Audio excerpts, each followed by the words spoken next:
the last game of 1985. 80,000 plus on hand, among them my partner Dan Fouts. And Dan, in part, the attraction is two of the outstanding running backs in the league, Emmitt Smith and Barry Sanders. Well, and Emmitt Smith is a leading rusher in the NFC. Barry Sanders is number 2. For the Cowboys to be successful today, Emmitt Smith has to have a big day. He's got to control the ball on the ground for the Cowboys to keep Barry Sanders off the field. But Smith is very capable of doing that. They talk about him having suspect speed, but it seems like nobody ever catches him. Emmitt Smith is gradually earning his right to acclaim throughout the league.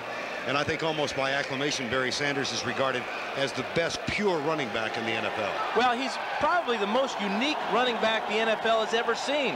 You talk to a lot of people around the league, and especially guys like Raymond Berry, the quarterback coach of the Lions, and you ask him, who does Barry Sanders remind you of? And he says, there's nobody I have ever seen that has the combination of pure speed and cutback ability, and then the ability to make a guy miss. Barry Sanders does it better than anybody. So you've got Sanders for Detroit, Emmitt Smith for the Cowboys, and 80,000 waving pom-poms in the stands today. It is quite a scene. First sellout on a Sunday since the Chicago Bears came to town late December 1985. Both teams are 5-2. The Cowboys have won the toss. And there has been a change at kick return for Dallas. Eddie Murray will kick off. But James Dixon was waived, and Alexander Wright, the speedy second-year wide receiver, will return the kickoff for the Cowboys first time this year. He had one for a touchdown in his rookie season. That goes left. It will not be right. Ken Gant brings it back outside the 20 to the 23-yard line. Troy Aikman, having a terrific season, opens at quarterback for the Cowboys. And up front, an offensive line that has given up only 3 sacks since the Philadelphia game in Week 3. Vinograd takes Mark Tuanay's place. Emmitt Smith and Darrell Johnson in the backfield. The wide receivers are Alexander Wright and Michael Irvin, who is having a terrific season. Irvin is the leading Cowboy wide receiver this year. From the 25-yard line, 1st and 10. Double tight end set. Aikman with time, lobs it out. Novacek, and it's knocked away by Benny Blades. Defensively for Detroit, up front you've got Spindler, Jerry Ball, and Dan Owens. Jerry Ball is the outstanding member of that trio. Jamison and Chris Spielman are joined by Dennis Gibson. Mike Kofer on injured reserve, his spot taken by Tracy Hayworth. And in the backfield, it's Ray Crockett and Melvin Jenkins. Benny Blades, who just made that last knockaway, and William White. Here's Benny Blades. He's having a superior season as well in this 5-2 Lions start.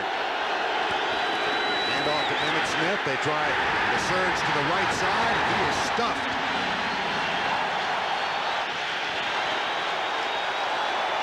Chris Spielman made the stop.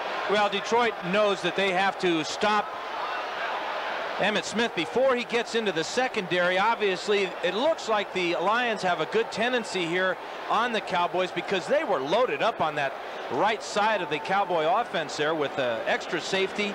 It almost appeared that they knew exactly what was coming that time. And it was George Jamison instead of Spielman who made the tackle. It'll be 3rd and 10. 4-man front now for the Lions in their nickel defense. Aikman back, pressured, caught and dropped.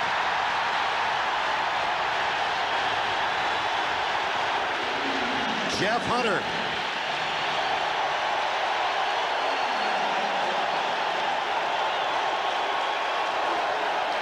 Number 97 here is Jeff Hunter, but also from this other side will bring a safety on a blitz. Aikman wanting to go to his quick receiver, just has nobody there, and now the entire pocket just collapsed, and Hunter picks up his 3rd sack of the year. Great start for the Lions.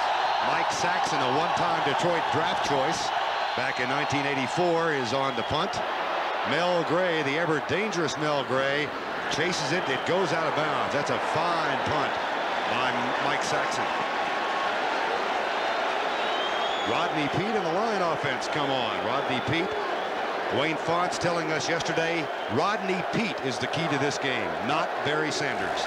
Up front, it's Brown, the Pro Bowler, Andelsek, Glover, Utley, and Eric Sanders, who takes the place of the traded Harvey Salem. Sanders is the running back. Perryman, Herman Moore, the #1 draft choice, starts for the injured Robert Clark. And Mike Farr and Willie Green are the other 2 wide receivers. And Mike Farr is out with their 3 tight end alignment here. They like their field position chances to start this game. This is something they've worked on all week long. The 3 tight ends loaded to the right side. They hand it to Sanders. He cuts it back to the left and is stuffed in turn. Up high, it was Jack Del Rio. Down low, Tony Casillas. Defensively for the Cowboys, Talbert and Casillas. Jimmy Jones will share time today with Russell Maryland and Jim Jeffcoat at right end. Norton, Del Rio, and Vincent Smith of the linebackers. And perhaps the most suspect defensively, the most suspect area, the defensive secondary with Holt, Brown, Horton, and Washington. Font said, we must pass well. We feel we can exploit their defensive secondary. 2nd and 10, Rodney Peete. Drills it. Caught by Willie Green. First down, Detroit at the Cowboy 48-yard line. A gain of 12. Well, the Lions come out with their 3 tight end offense, giving the look of running the ball, but with just 1 wide receiver in the game. But with Barry Sanders swinging to that receiver's side, attracted a lot of attention, and that opened up the receiver down the field for the big first down. They stay with this offense. It's Tennell, Fortin, number 69, and Eugene Riley, and all 3 are to the right side. Toss to Sanders. He comes to the power side of the field, cuts it up, and is down at the 42-yard line.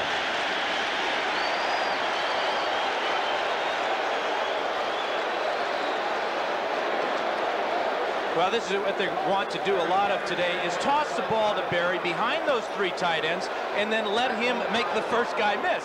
Well, this is Isaac Holt's turn to be the first guy, and Barry makes him miss and picks up about 6 yards. It's working well. They'll stay with it. There's Eric Sanders, but the 3 tight ends who've been loaded on the right side are Fortin, the backup lineman, number 69, Tennell, number 46, and Riley, number 89. And again, they stay here. Now, Dave Wanstead anticipated this, and he said, we don't mind if they use the 3 tight ends. We'd like to keep the 4 receivers off the field. Here's Peete, quick flip, caught by the tight end Riley, and he is cut down close to first down yardage at the 38-yard line. Jack Del Rio makes the tackle. And it's not as if Roman Fortin doesn't have experience as a tight end. He played at San Diego State and was a tight end there, along with Robert Awalt, who is a tight end now with the Dallas Cowboys. So Fortin, although he's a big guy at about 290 pounds, he does have the ability to catch the ball. That time they dumped it off to this man, Eugene Riley, on the tight end screen. It'll be 3rd and short. Opening moments of the ball game, no score. And now Riley stays in the backfield. Or is that Tracy Hayworth? Nudge forward. Should be enough to move the chain. Dave Wanstead is the defensive coordinator of the Dallas Cowboys, and we chatted with him yesterday, and he did more or less anticipate this. The other thing I found interesting that he said, Dan, was that with this kind of an offense Detroit runs, you almost expect that they will score on their first or second possession before the defense gets coordinated. Well, it's more a matter of adjusting to the speed of the Detroit Lions on this artificial turf, and especially the speed of Barry Sanders. It's just very unusual to have the combination of flat-out speed and stop-and-start ability that Sanders has. Riley is the motion man on 1st and 10. Sanders gets the handoff. There's the cutback, and he is tripped up as he gets across the 35. Del Rio got a handout, and Sanders is down to the 33-yard line. You know what it's like is that every time Sanders gets the ball, 80,000 people that are here hold their breath. They're just anticipating great things happening, and more times than not, Barry delivers. He has been known to make some very exciting 2- and 3-yard runs along with all those real long gainers, but this is just so exciting because the guy is really reaching his peak as a player in the NFL. In losing to the 49ers last week, the Lions had the ball on offense for only 15 minutes. That in part caused Sanders to run for only 7 times and 26 yards. Here he goes again, and And he's inside the 30, about a yard shy of the first down. One of Sanders' favorite plays, Verne, is the sprint draw. And when he can get the ball deep in the backfield, as he does this time from Rodney Peete, then he uses his vision to find the hole. There it is, all the way back to the other side of the center, and then the strength to get up the field. Del Rio had him about 1 yard beyond the line of scrimmage, and Sanders dragged him for 4 more. Mel Gray comes in, and Herman Moore joins him as the other wide receiver on 3rd and 2. Opening moments of the ball game, no score thus far. Sanders gets it, and he nudges forward near first down yardage at the 27-yard line. Lion defense stopped the Cowboys most impressively, 3 and out, and now they have moved from their own 40 to the Cowboy 27. And they've done it without their 4 wide receiver. You're seeing a real change now in the offensive philosophy of the Lions now that Dave Levy is the offensive coordinator, replacing Mouse Davis, who was a real advocate, obviously, of the run and shoot. He was, a lot of people think, the creator of it as far as its popularity. But this man, Dave Levy, with the red shirt in the middle of the screen here, I worked with him for a number of years in San Diego, and it's interesting to see the evolution of his offense now with the Lions. We saw the 3 tight ends at that time. It was a short yardage situation, but again, we have yet to see the 4 wide receivers. And part of that also is the fact that Robert Clark is inactive today with a bruised sternum, so we may just see, as long as the score remains even or the Lions are ahead, that they will stay with a more conventional offense. Last week, 1 first down against the 49ers on the ground. They've already picked up 2. Barry Sanders held to 26 yards, already has 16 in 5 carries. Only 4 times in his career, short though it be, has he been held under 30 yards. 1 time was last week. Play fake, deep pass. He's being chased and is knocked out of bounds. Now he may have lost a yard, and if so, that'll go as a sack. It looks like he did. Neither team has gotten many sacks defensively. Both have sacked opposing passers 9 times. And now 10 times, because they got Aikman in that first drive, and that will go down here for a sack, I believe, for Tony Tolbert, as he was the closest guy. You know, it's almost like a relay race out there. They're trying to get to that quarterback, push him out of bounds, and then, hey, I was closest, I get the sack. That sack by the Lion defense was their first in the last 2.5 games. This is the 8th sack for the Cowboy defense in the last 3 games.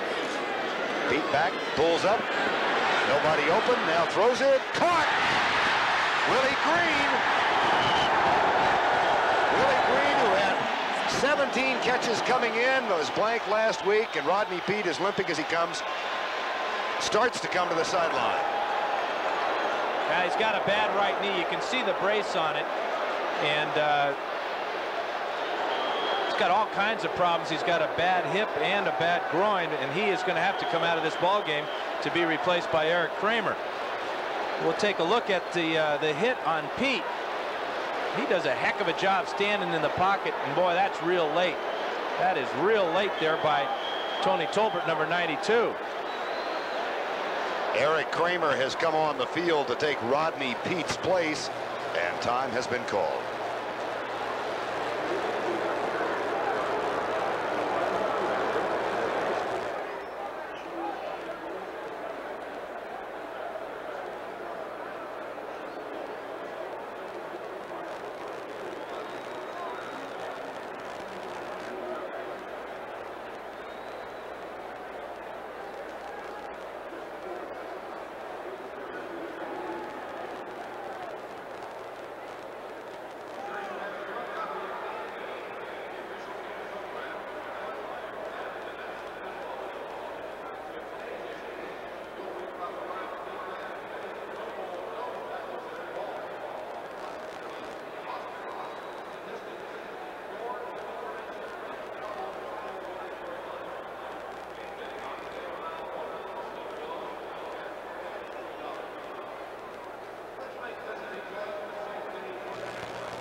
If you're a Lion fan, you can be encouraged by the fact that he's walking, but you hate the direction because Rodney Peete is going directly into the Lion locker room. Well, take a look at the play here, Verne. This is Willie Green on the hook route. This is the one he caught earlier. Sanders is going to swing to the outside, but keep your eye on Green as he continues to work down the field after the initial timing is disrupted by the inside linebacker. He works to the outside and stays alive. And for a quarterback, that's so important that your receivers keep working for you, trying to get open. Here is Eric Kramer, 2 of 5 for the year. He has played in 4 games. And he hands it off to Barry Sanders. That's a pretty good thing to do when you just question a game. And Sanders surges down to the 6-yard line. Absolutely, Verne. Go with your best player when you have a new quarterback in the game. Watch the offensive line here. Get into their men and just stay on them. Just stay in front of them. Glover, number 53, pushes Del Rio to the other side. That gives Barry Sanders 5 more yards. But in talking to Glover yesterday, he says, we definitely have Barry rules as far as our offensive line rules are concerned. And that is very simply, don't ever stop blocking. On 2nd down and 2, they go back to the Trey formation. 3 tight ends to the right. Now Riley in motion.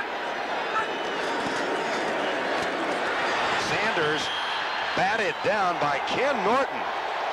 And that's a loss back to the 12-yard line.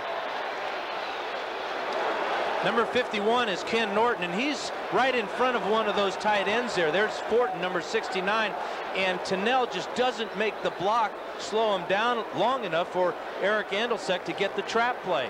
Outstanding penetration by Ken Norton. Loss of 4 on the tackle by Ken Norton. And now Dave Levy and Wayne Fouts deploy their 4 wide receiver offense.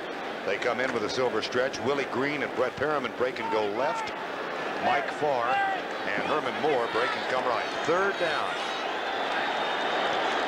And they need to get to the 4. Farr is in motion. Kramer is back to throw for the 6th time this season. Chased by Casillas. Now dumps it off to him. There's intentional grounding. Andelsek, number 65, was the only man close.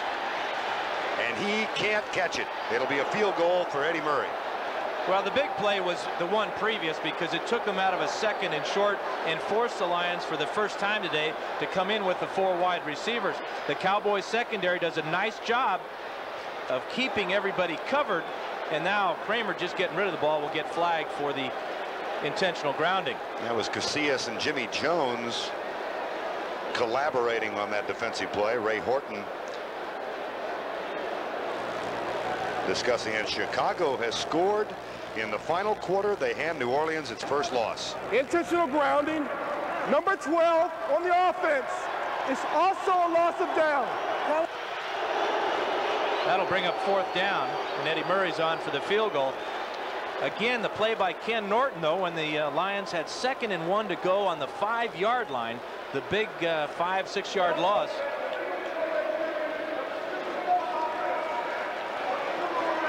Now Eddie Murray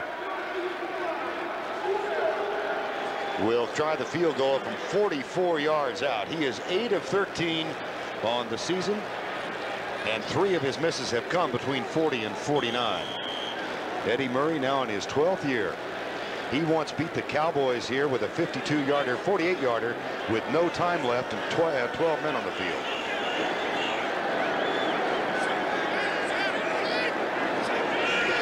Jim Arnold is the holder. For the first score of the game, Murray is up and Murray is good. So the drive goes from the 40. Murray's field goal caps it, but the big news is the injury to Rodney Peete. He is in the dressing room.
The significant factor is that number on the right side, 8 minutes and 16 seconds. Last week in losing to the 49ers, Detroit had the ball for 15 minutes the entire game.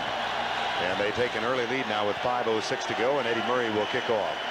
They've improved in 2 areas so far. Their defense last week against the 49ers on third down conversions gave up 15 out of 18 for 80%. Already they've stopped Dallas 0 for 1.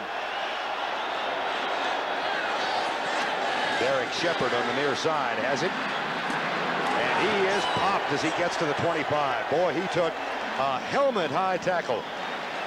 The return will count for 15.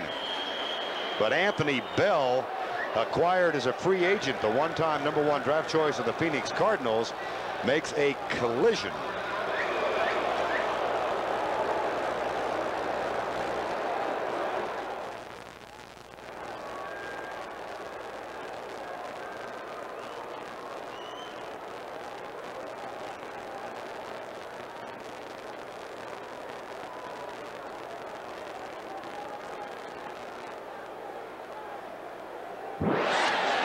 Shepard on the near side.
Has there been a better series in recent years? Game 7 tonight. Right here it's Detroit 3 and Dallas nothing.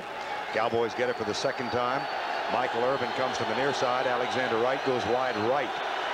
Cowboys were 3 and out their first time, and Aikman was sacked.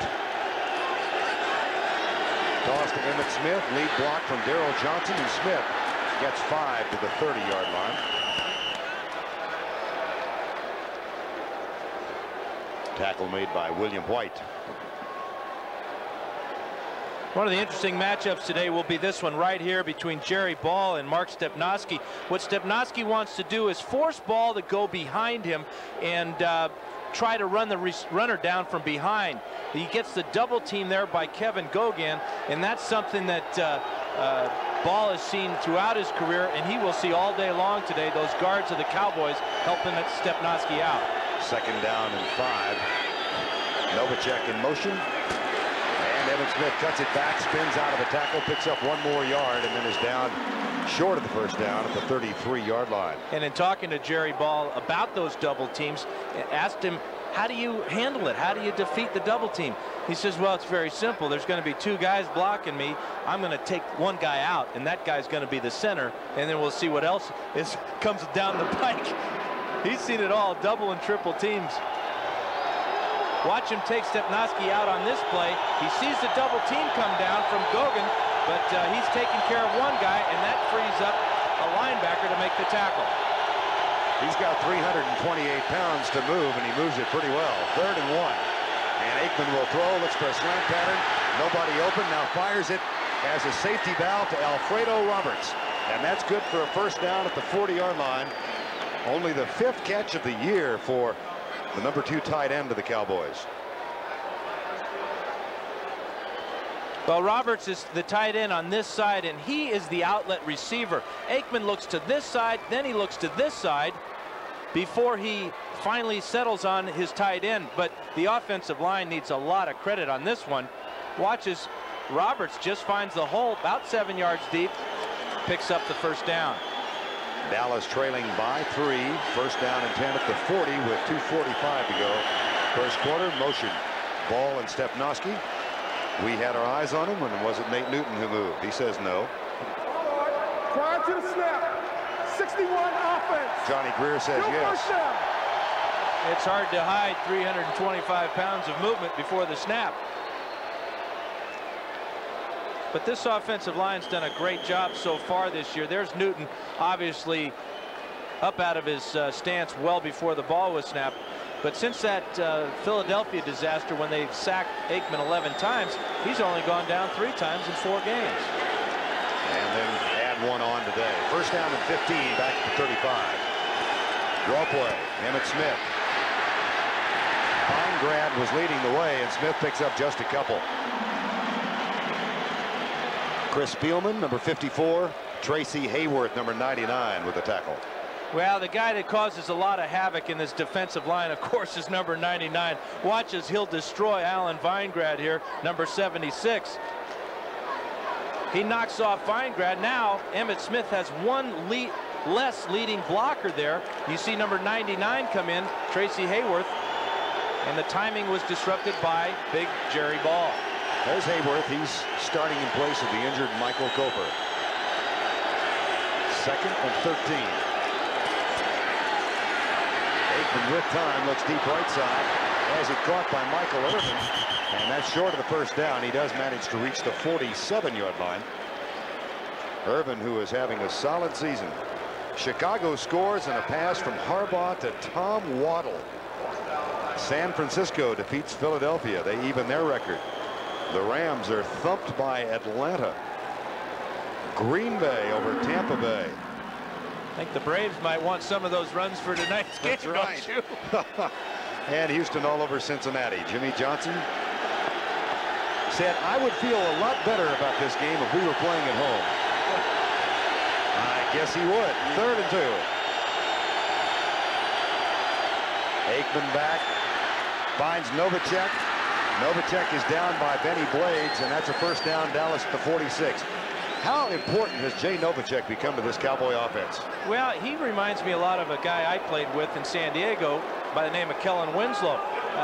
The popular phrase these days is the go-to guy. Well, watch Aikman. He knows where number 84 is, and he's going to him for the first down. But Novacek has outstanding size at 6'4", and he's a lot faster than people think. 32 catches on the year now for the Cowboys tight end. 1st and 10. Detroit 46, 3-0. Detroit leads. Pressure coming from Hayworth. Aikman lets go of it and completes the pass to Emmitt Smith for a gain of about 3. And Tracy Hayworth and Mark Spindler met at Aikman's middle. But we really saw a great example of a quarterback with a compact throwing motion, getting rid of the ball before the defense could get to him. That's the thing that's so impressive about Troy Aikman, is his strength and his delivery. That's the end of the first quarter with our score. The Detroit Lions 3 and the Dallas Cowboys nothing. Dallas putting together a bit of a drive for the second possession of the ball game. We'll be right back in Pontiac.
80,000 plus on hand at the Silverdome in Pontiac. Dallas trails Detroit 3-0. The most significant play of the first half, perhaps, the injury to Rodney Peete from the 30-yard line. Peete goes back and sprained his right ankle down. Right about here. Watch his right ankle come down, catching the turf, and that's where he was injured. And on a quick count, the Cowboys get it down to the 40-yard line. They'll be looking at a 3rd and a long 4. You mentioned this 80,000, Verne. Well, they passed out 80,000 pom-poms, and now they're doing the pom-pom wave. And talking to Norv Turner, the offensive coordinator for the Cowboys yesterday, and asking him about combating this noise with a silent count, he says they don't have one. They rely on the quarterback letting one guy hear the cadence, and that's the center. Everybody else has to react once the ball is snapped.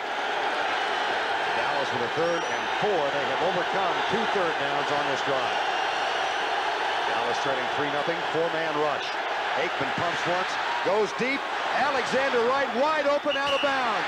Oh, he was wide open inside the 10. And the pass too far to the right. Now, this is 2 weeks in a row now that Aikman has missed Wright deep down the field, throwing the ball just a little bit too far to the outside. The ball will sail away on Aikman, and there's Wright. He knows he's out of bounds. Still tried to make the catch, but that was one that got away.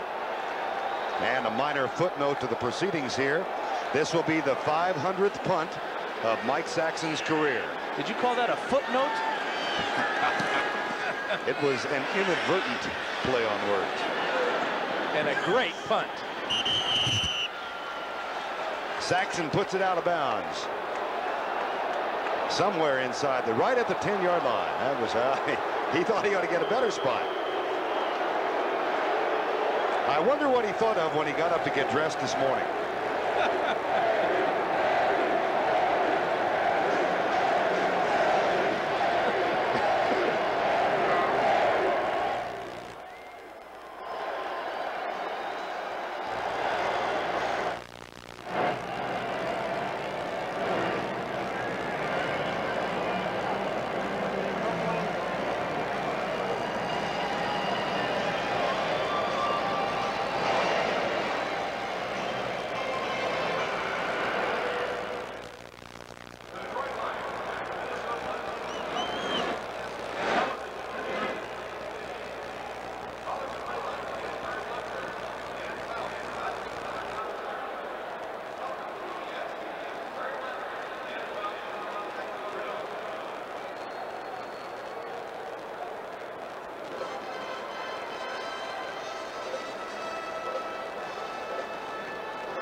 Lions lead at 3-0, but Rodney Peete questionable for a return in the ball game, out with a sprained right ankle, and Eric Kramer is on as the quarterback. Well, and he knows that Rodney has missed 13 games in the first 2 years due to injuries, and I asked him how much the game plan would change if he got in the game, and he says it will change quite a bit. I'm not comfortable with all this offense. In fact, I got less repetitions in practice this last week than I have all year, trying to give Rodney more work. And again, Purnell is in the ball game. Here's a handoff to Sanders. Sanders slips it up the middle out to the 15-16-yard line. But then again, how much offense do you have to have as long as you have number 20? Now, let's pretend you're the running back, and this is what you see. If you have this luxury of the television to be able to find a hole, but Barry Sanders has to do it on the run there, and a very quick run at that. Picked up a nice 6-yard gain. And has just about equaled the number of yards he had last week. He's got 26 on 8 carries now. That does equal it. And they go with a 4 wide receiver set on 2nd down and 4. Mike Farr starts in motion. Kramer, draw play. Sanders, Del Rio. No gain. Loss of 2, as a matter of fact, to the 15-yard line. Well, that's what teams are going to do whenever the Lions get into the 4 wide receiver offense. The defense, they don't care about sacking number 12 back there. They're more concerned with number 20. It's a technique that goes way back in football coaching terminology. It's called squatting, and that's what the defensive players do. They get across the line of scrimmage, they stop, they look for the ball carrier, then they try to bring him down. See what they've got in mind on 3rd and 5 now from the 15, 3-0. Detroit leads it. That's Perriman in motion. Now he sets. Kramer looks deep and fires it to Willie Green, incomplete. Timing pattern. Larry Brown defending, and Willie Green claims he was interfered with. Yeah, Willie Green's doing his Sam White's imitation there. First chance he got. Go yell at an official. Go crazy. That was a tight coverage by the Cowboys that time. I don't think Willie has got much of a case. Jim Arnold, fresh from his best game of the season, 44-yard average last week. And Derek Shepard will return, so Dallas should come out of this with decent field position. 3-0. Lions lead on a 44-yard field goal. Arnold has had only 1 block in his last 322 punts. Dallas is coming, and Arnold gets it away. Shepard at the 37, gets by the first man, gets by the second at the 50-yard line. Toby Castone made the tackle.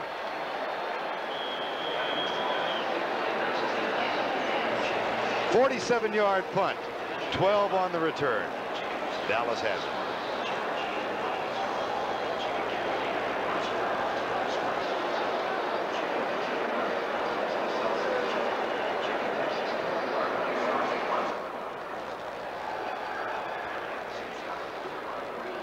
This game summary is sponsored by Bud Dry.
What does it say? This game summary is sponsored by Bud Dry. Battle of the running backs off to a bit of a slow start. Detroit has the edge. Rodney Peete out with an injured ankle. Eddie Murray's field goal has given Detroit a 3-0 edge, but the Cowboys now have very good field position behind Troy Aikman. Well, they do, and the offensive line for the Cowboys has done a good job of giving Aikman time to throw, aside from that sack early in the game. Look for Aikman to put it up here. They've got excellent field position, and they're only down by 3 points. They break the huddle at the 50-yard line, 1st down and 10. Dallas trailed Cincinnati in its last game by 10 in the first quarter, came back to win. Emmett Smith bounces it outside. Nothing. Absolutely nothing. Melvin Jenkins, number 24. Well, it looked like Emmett Smith was going to do his Barry Sanders imitation there of going all the way to the opposite side of the field. But Smith does not have that type of speed. And you think that the Lions probably see it a lot in practice anyway when Sanders is doing it Monday through Friday. So they're obviously got up there and corralled him, forced him back to the inside. Nico Noga, one of the special team stars of the Lions. When he was in Hawaii, he pronounced his name Nanga. Got to the pros, it became Noga. That may be like Toby Castone. Here's Aikman. Novacek, huge hole in the foot race. The 10, and down at the 1. My goodness, did he have an opening for a 49-yard gain.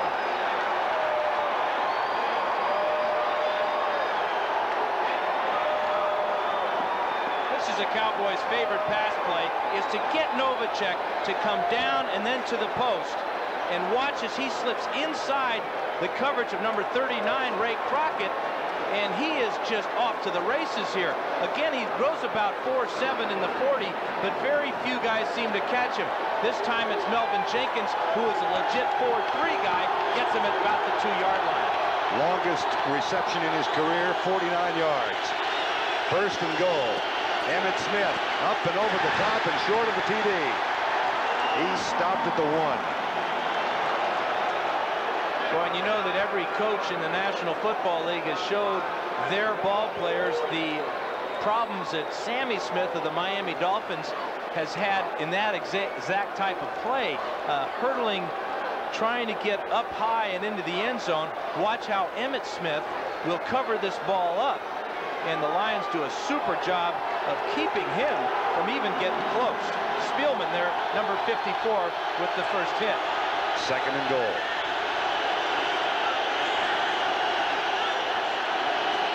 Play fake. Aikman. Roberts, touchdown, wide open.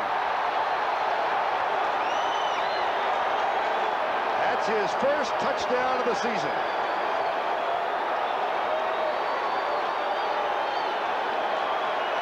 Number 87 is Roberts on the right side of the screen. He just sneaks right by 3 Lions there.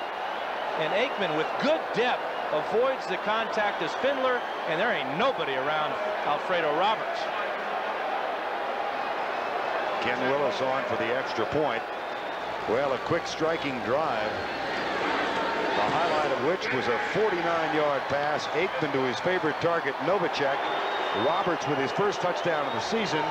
Aikman has now thrown for 9 TDs, and Dallas has a 7-3 lead.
See, that's the thing that they said, that they thought that.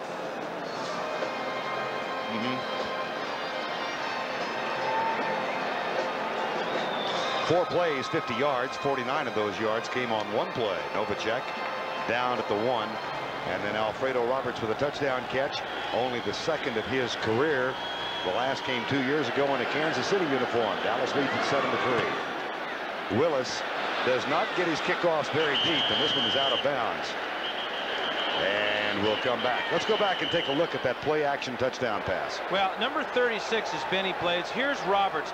He's got him man-to-man, but watch Blades. He is fooled by the run action at him. He takes out Daryl Johnston with a heck of a shot, but there's nobody for number 87. And a nice feathery touch by Troy Aikman made that very catchable for Alfredo Roberts. Pretty nice play call by Norval Turner, the offensive coordinator. And good execution by the players. Outstanding fake. After the out-of-bounds play by Willis, that poor kickoff has given Detroit field position at the 35. Rodney Peete still in the locker room. Eric Kramer hands it off to Barry Sanders. Andolsek and Utley in front, and there goes Barry. He is a package.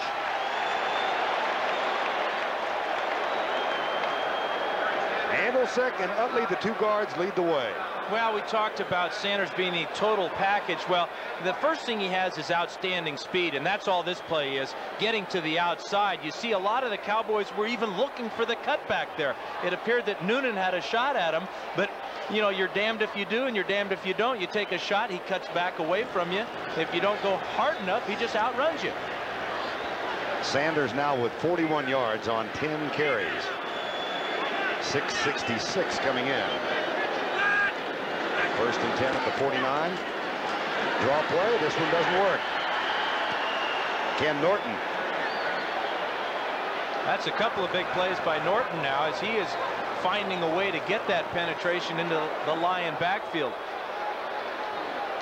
In getting back to what Kramer said about his preparation this week, he said normally during the week he'll take 25% of the snaps in practice. This week he said he got about 10% because the coaches wanted to give Rodney Peete more work.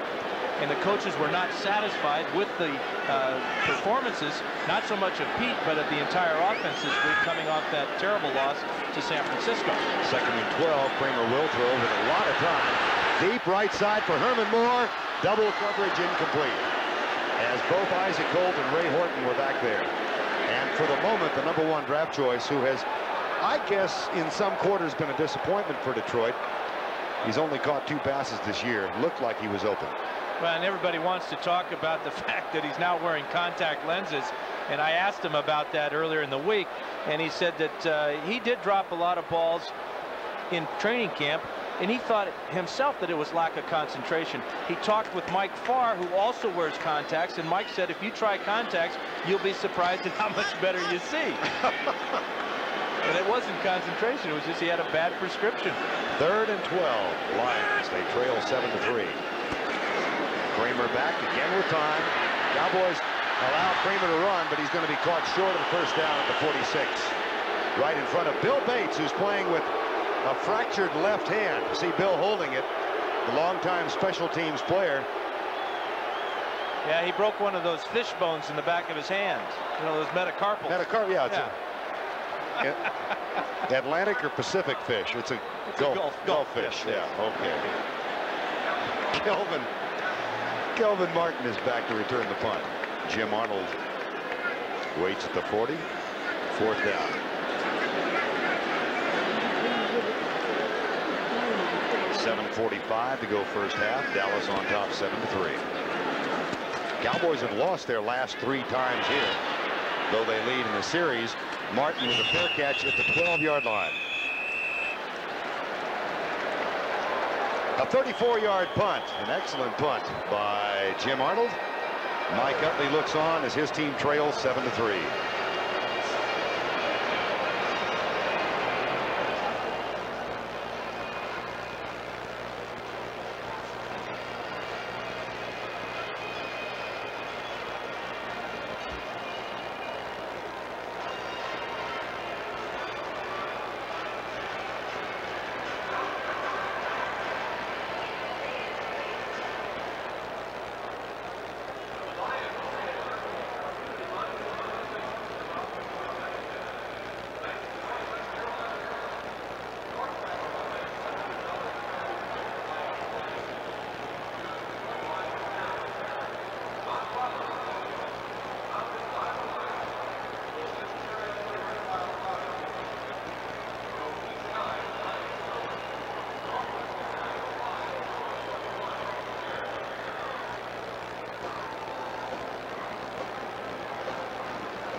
blinked either.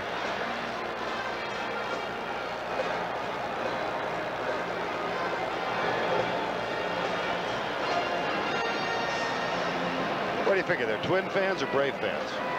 They're Lion fans, you bet. I don't see a tomahawk and I don't see a hanky, so. A lot of pom-poms here today. Seems like if you got to have a thing going, you got to give the fans something to shake around in the air for them. Get fired up. Dallas could use these 80,000 here, backed up the Cowboys. Emmitt Smith, that's his best run of the first half. He's out near the 20-yard line and perhaps the 21 as the Cowboys went with their three wide receiver, tight ends rather, Awalt, Novacek, and Roberts. Well, the leader of the Lions defense is number 54, Chris Spielman. But this time, Gogan really pushes him back. Nice spin move there by Spielman, keeping his eyes on the ball carrier. And although it was a 9-yard gain, it could have been a lot longer. Chris Spielman, 2 Pro Bowls back-to-back now. Number 54, second down and 1. Novacek in motion. Emmitt Smith, he's got a hole again. And that's a first down, Dallas. Out to the 27. Watching him protect the ball reminds me of one of the little statistics for the Cowboys. Their running backs have not fumbled, Dan, since the 14th game of last year. And that includes over 200 rushes and about 55 or so receptions. But watch Smith. He never takes a head-on shot. He's going to play for a lot of years in this league because he does not expose his body to injury. 9 carries for 30 yards so far, first and 10. Dallas leads 7-3, 6:15 to go first half. Emmitt Smith again. Bounces off. There's what he does so well. And the stiff arm of White, and he is down at the 40-yard line. Earlier in the season on Monday night, he ran for 75 yards against the Redskins and bounced off 3 tackles. Well, number 98 is going to be the guy here. That's Dennis Gibson. And watch as he finds Smith. And Smith just bounces off him, as you said, Verne. At 5'9", 205 pounds, he's almost an identical set with Barry Sanders, who's about the same size. You might say that both those guys have small strike zones. Which reminds us, of course, that Game 7 of the World Series, he segued into a promo, will be played tonight. Do you think they'll ever throw Kirby Puckett another changeup? Oh. Or 2 in a row? How do you like the fact they put Alejandro Pena on the bench after 2 complete innings? Perfect innings. Left it comes. Emmitt Smith with the catch. And that's going to be enough to get him near the 40-yard line. Ray Crockett makes the tackle. I remember talking to Emmitt about his personal goals, aside from, of course, the team wanting the team to do well, get in the playoffs. But what about statistical numbers that you would like to have at the end of the year? And he said, well, he'd like to lead the league in rushing, and he's leading the NFC right now, second to Thurman Thomas, but he'd also like to have 45 catches at the end of the year. Well, he only needs 15 more to reach that statistical goal. And there are the shots of the offense and defense of the Lions. Second down from the 40. Dallas up 7-3. Aikman finds Novacek again. Novacek carries Crockett on his back and gets a first down at the 49. The Cowboys like to use a lot of combination routes here with their tight end. This is Novacek, and this is Darryl Johnson. He'll go to the outside. Novacek will work to the inside, pivot back to the outside, and Aikman takes his choice. Again, it's Novacek beating Ray Crockett, who is a cornerback. The Cowboys feel that nobody can guard Novacek one-on-one. The Lions are trying to do it with a corner. First down and 10. Aikman back. Fires it for Alexander Wright. Crockett tips it away. Right as he made his cut, slipped. Well, what he did is he hesitated, Verne. I really think that he was expecting the ball a little bit sooner, but he has got to continue on his route. Watch as Aikman lets this ball go after 5 steps in the pocket. He gets it up on time, but right there you see the little hesitation by Alexander Wright, and Ray Crockett almost came up with the interception. That's inexperience on Wright's part. He's got to have faith that the quarterback will put the ball in there. Only 7 catches for the year. Great speed. Cowboys have a decided advantage in team speed. Here's Emmitt Smith, works to the outside, breaks through a tackle and is down with a first down at the 36. Crockett and Terry Taylor in the nickel. Well, any running back has to have great vision, and when you're a great one, as Emmitt Smith is, he has that vision. Watch as he's trying to take it up behind his fullback, sees a huge hole on the outside, and then at the end of the play where he is outnumbered there by all those blue shirts, he splits the two tacklers and picks up another 3 yards. On the 400th carry of his career, a 15-yard gain for Emmitt Smith. And in his mano-a-mano with Barry Sanders, he has 55 and Sanders 39. First and 10 Dallas with a 7-3 lead. Latter moments of the second quarter. Hayward coming on the blitz. Wide open, Michael Irvin, and it was over his head. Oh, my gracious.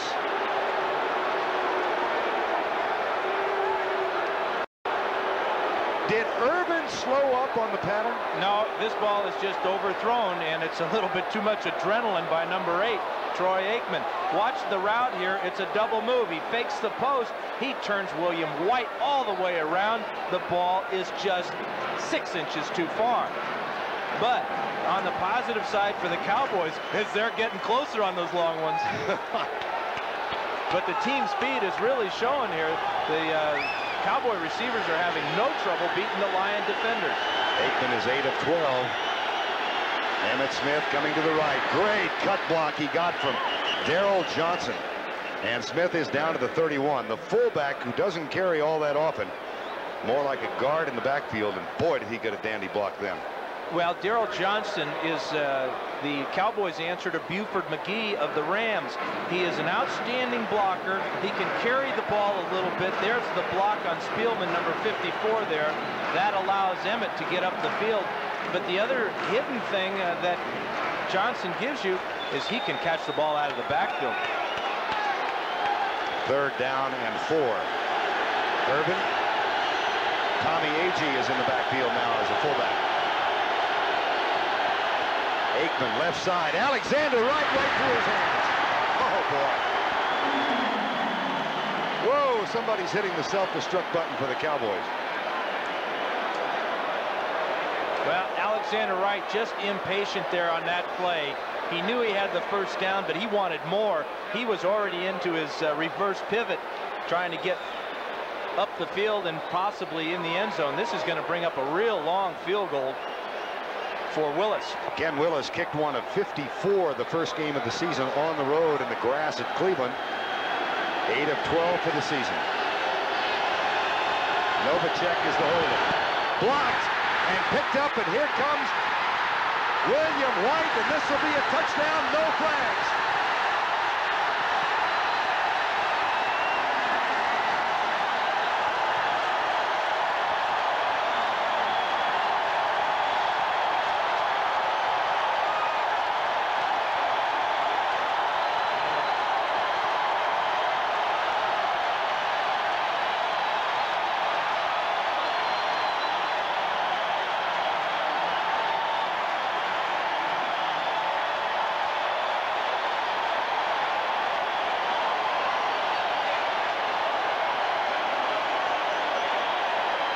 Do you do? A wide open Michael Irvin for a Cowboy touchdown. The pass overthrown. Alexander Wright drops a first down pass. And on the next play, William White, 55 yards, blocked field goal, touchdown. Eddie Murray puts Detroit back on top.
Well, they are enjoying themselves now. A 55-yard blocked field goal return by William White. Mark Spindler is the man who blocked it. He's the guy that Jerry Ball calls Mark out of the cage Spindler. He's a fire that won't go out, and he made a huge play blocking that field goal. Murray will kick off. Alexander Wright. Nope, it'll come to Gant at the 5-yard line. They're kicking it away from Wright. And Ken Gant gets it out to the 28-yard line.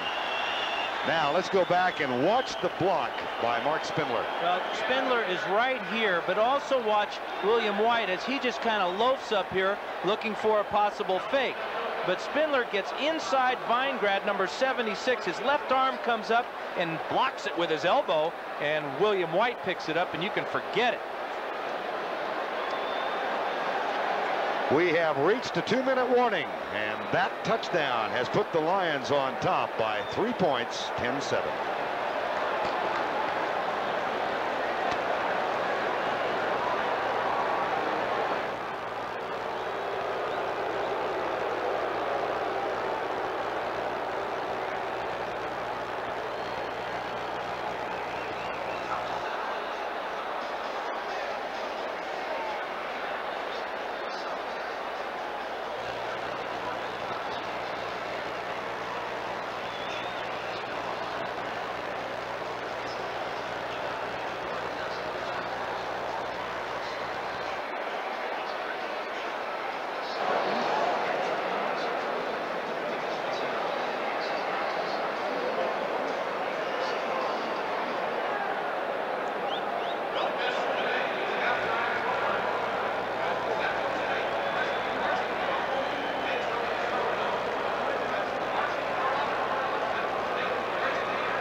Coming up at halftime, Greg and Terry with scores and highlights of action here on the 9th weekend of the 1991 season.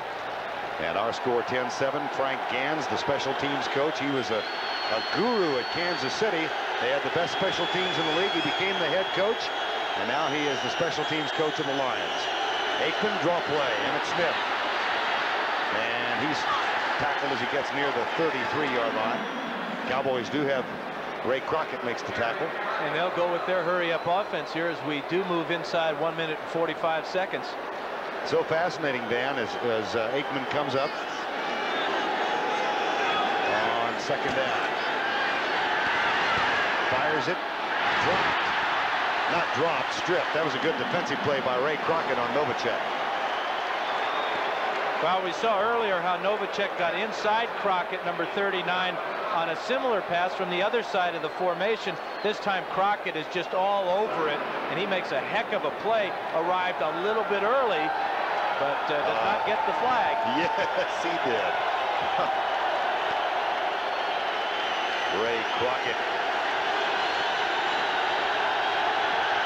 That's great power, huh? Wave your arms and 80,000 respond. 3rd and 4. 10-7 Detroit. 91 seconds to go first half. Aikman caught by Kelvin Martin, and he is tripped up by Melvin Jenkins, but does get to the 49-yard line. Now Dallas has all 3 timeouts left. Well, that's important, and they probably won't use them until they're inside of a minute, which is in about 12 seconds. They've got very good field position at this time. Aikman back. Kelvin Pritchett coming. Picked off. Oh, no! Dropped. And he had smooth sailing for 47 yards, did Melvin Jenkins. He could have high-stepped it in about 4 steps after he made the grab, but he didn't make the grab. Watch Novacek, 84 here. He's on the flat route. And again, it's a cornerback that's responsible for the coverage on Novacek. Ball is thrown late. The ball is thrown behind Novacek. But Melvin Jenkins won't ever get an easier touchdown opportunity than that. 2nd down and 10. Say ah, Melvin. And add whatever you want as a second word. Aikman will run. And he is tackled by Melvin Jenkins at the 47-yard line. See if Dallas uses a timeout now. They will. Stop the clock with 47 seconds. They have 2 timeouts left. Well, the difference in the ball game right now, 55-yard field goal return with a block by William White. Thank you.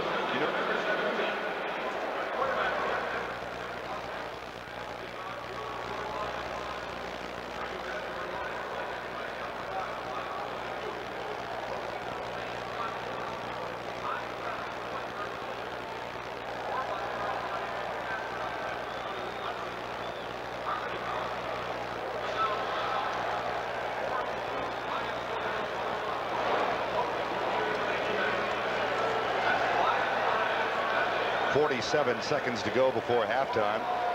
Rodney Peete injured first quarter for the Detroit Lions, and at that point, though they were up 3-0, one could feel almost palpably the emotion leave the team and the fans. And then Dallas scored on a 49-yard pass, set up a 1-yard touchdown pass. They had a 7-3 lead, and Troy Aikman overthrew a wide open Michael Irvin in the end zone. 2 plays later, blocked field goal attempt, and bingo, Old Mo is wearing blue. 3rd down. Aikman, Emmitt Smith, flag is down. This one might come back. Novacek was in some kind of a tussle. And let's see. They're going to get Novacek for an illegal pick. Look at him look out of the corner of his eye, looking at the officials to see if they caught him. You bet they caught you. 84 offense. Still 3rd down. It's a big part of the offensive football these days is this type of play. Watch Novacek as he will come down and pick off the man covering Emmitt Smith right there. Very easy call for the officials. But one that's not often called. No, but when you get the success when you're throwing the ball a lot, again, I go back to when I played with Kellen Winslow. I could guarantee that Kellen would get called for that once a game because he's so big, he stands out so much, and Novacek has similar size. Well, that makes it a 3rd and 20 back at the 44. 10-7 Detroit, 39 seconds to go before halftime. Stunts by the Lions defense. The pass for Irvin, caught at the 40-yard line, 1st down. What a grab by Michael Irvin. Well, and a great throw by Troy Aikman. The timing was exquisite. Watch as Aikman gets deep in the pocket. This is a 7-step drop. He'll step up and then he'll let it go. No hesitation at all. He lofts the ball so Irvin can use that 6'2" to go up and get it. Irvin is right at the chain. Knows exactly where the 1st down is. That's a big play because now the Cowboys are thinking field goal. I promise you, back in Dallas right now, there's a guy who wore 88 with distinction for them who's smiling. His name is Drew Pearson. There might be another guy with a number 12 that's smiling too. Roger somebody. And memories of a wild card win in Minnesota in 1975 would come back. Here's Aikman. Irvin. Terry Taylor with the tackle at the 40-yard line. And time is, now it's called with 22 seconds to go. Well, they've overcome a 3rd and 20. And they are within field goal range. What we're really seeing now is the development of Aikman and his receivers. Irvin has already caught more passes this year than he has at any other year in his young career. But Aikman is showing that, hey, I feel so good about this Norv Turner offense. And the guys I've got working with me are working hard down the field. the distribution part of the offense, where Novacek will catch so many a game, and now Irvin will catch so many, and I can throw the ball to Emmitt Smith. And when you have a tight end that catches a lot of balls, a running back, and a wide receiver, that is total distribution. Now, if you can ever hook up with that great speed of Alexander Wright on the other side, you really have a total package as a quarterback. This man here, number 8, is playing with tremendous amount of confidence. And he has gotten his offensive unit to the 27-yard line with a 1st and 10. 22 seconds to go. Dallas has 1 timeout left. They trail by 3.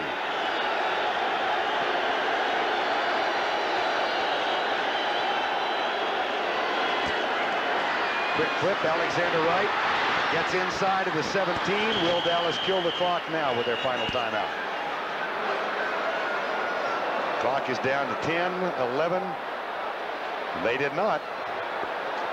So they will settle for the field goal and bring on Ken Willis with 3 seconds to go. You saw on the block by Spindler how low Willis kicked the ball. Well, he had to kick it low to kick it far. This is more the chip shot range, and I guarantee you that that entire field goal team is thinking one thing: hey, let's hold them out any way we can. We need these 3 points. There is Toby Castone, C-A-S-T-O-N. Wonder if he's ever met Tony Dorsett. Well, I was trying to introduce him to Kevin Gauguin earlier. Here's Willis. Who are these guys? Oh boy.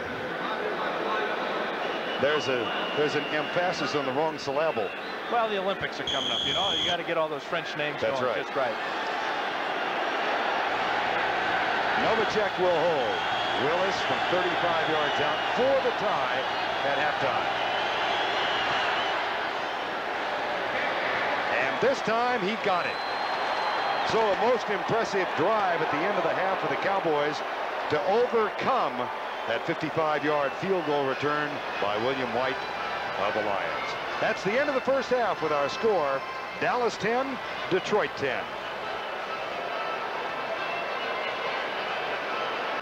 10-10, Dallas and Detroit tied as we begin the 3rd quarter of play, with Detroit up 3-0. The big play, it appeared for them, was the injury to Rodney Peete.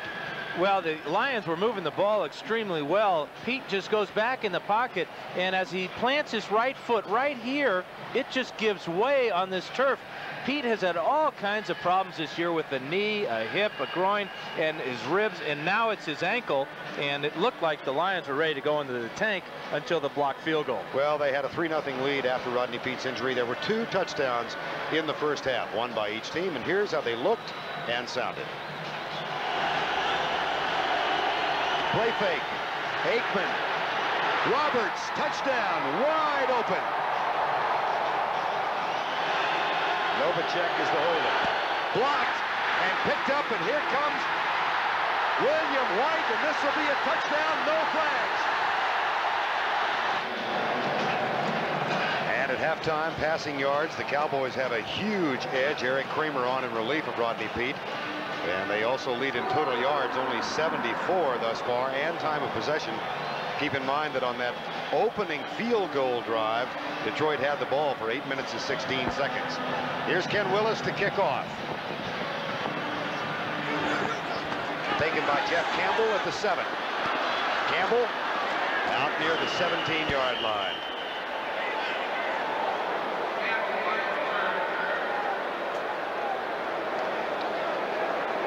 Eric Kramer comes back on, and we do have an update now from the locker room of the Detroit Lions. Rodney Peete injured his right Achilles tendon. Boy, and that's a whole lot different than a sprained ankle. An Achilles tendon injury, we don't know the extent of it, but that can be damaging beyond belief, especially when you have to play on AstroTurf. Kramer 0 for 2 in relief of Rodney Peete. Barry Sanders with 39 yards on 11 carries. Kramer will throw on first down, tipped incomplete, batted behind the line by Talbert, I believe it was Tony Talbert who got his hand up. Shades of Ed Too Tall Jones, number 72 for the Cowboys, a great defensive end. Well, Tony Talbert is 6'5", Ed of course 6'9", but that looks just like big too tall. Is that redundant? But this is Tolbert. They called him too small when he first came in the league. Defensive end was only about 240, goes about 270 now. Second down and 10 Lions. Both teams trying to find out just how good they are. Sanders on a sweep left. Pursuit from Manny Hendricks. A flag is down, and Sanders is out of bounds at the 19-yard line. And it may be a holding call. Jack Del Rio is indicating that they're going to get Willie Green, number 86. Yep. Well, now the Lions are really going to have to rely on Barry Sanders because with the lack of practice time that Kramer has had this week and his ineffectiveness so far at 0 for 3 passing, it's going to be all on Barry Sanders to get the Lion offense going. Holding, 86 offense. Still second down. Willie Green, the wide receiver. Check him out here a little bit.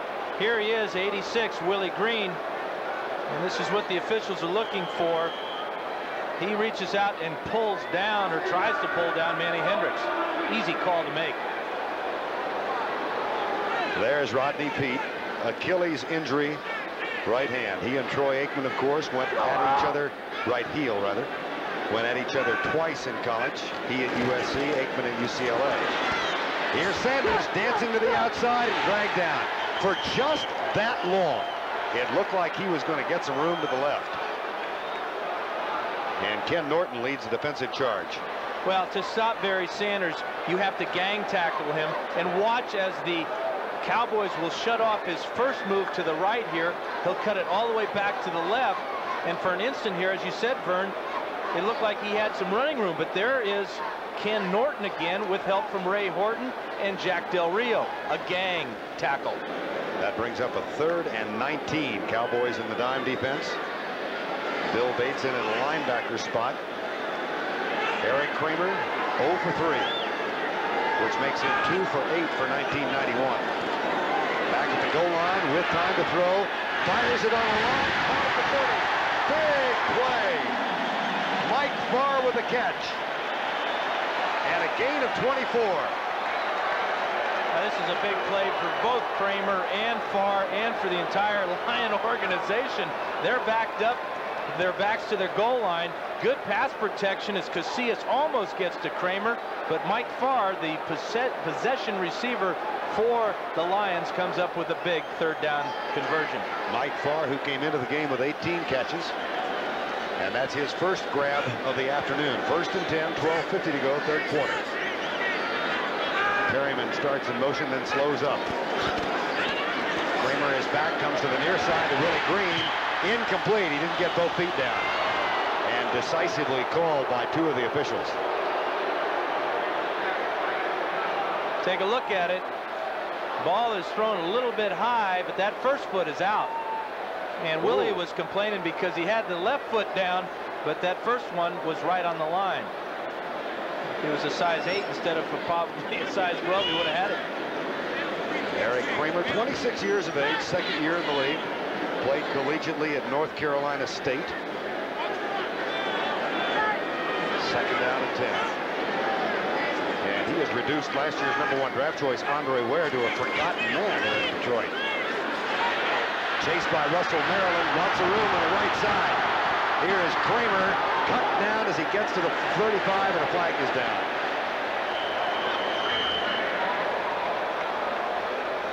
It's going to be an illegal block against the Lions. Somebody trying to protect their quarterback.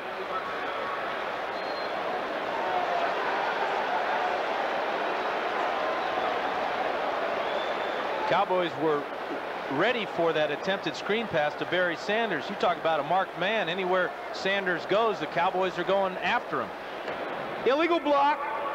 Number 80 on the offense. Still second down. Brett Perryman is the man who's guilty of the block. Well, from the right side of the screen here, number 80 Perryman will come in here and push Robert Williams right in the back. And not a very good job at that, because he pushed Williams right into a tackle. Perryman, who started his career with New Orleans, played for Jimmy Johnson at Miami. So did Benny Blades, as a matter of fact. Second down and 15. Far in motion. Kramer looks right, comes left. And that's caught by Green, who's dropped immediately by Robert Williams. Williams, a one-time starter at cornerback, who's now the nickelback for the Cowboys. Russell Maryland getting more action today than he has most of the year. He'll alternate with Jimmy Jones. And he's got a reputation as a real quick starter, but he gets double teamed here. He hasn't quite learned that technique of Jerry Ball's, where you take one guy and destroy him. But Jerry Ball is 328 pounds, and Russell Maryland's about 278. There's a bit of difference there when you're talking about destroying people.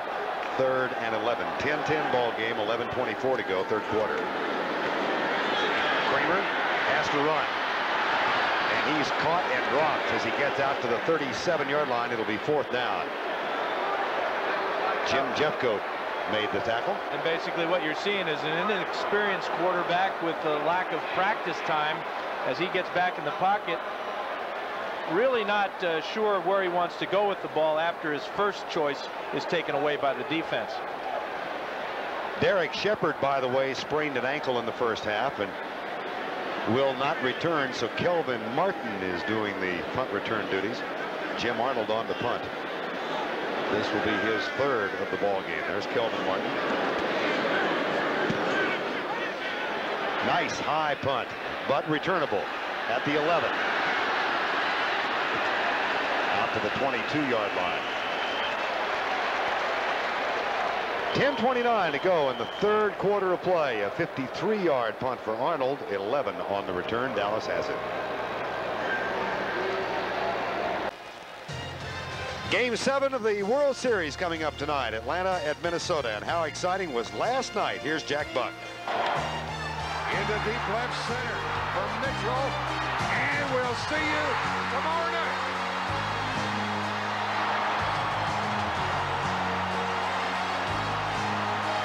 Indeed we will. John Smoltz for Atlanta, Jack Morris for the Minnesota Twins.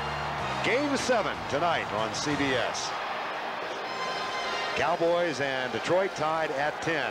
Dallas with the first down at the 21-yard line. Aikman in the first half, 12 of 19 for 140 yards. Tackle is made by Jerry Ball, number 93. Jerry Ball, who, despite his 328 pounds, was a high school fullback and actually recruited at SMU and started as a freshman at the fullback spot. And has played a little running back for the Lions earlier in his career when they needed that extra beef in the backfield. He gave it to him. 2nd and 9. 10-10 game.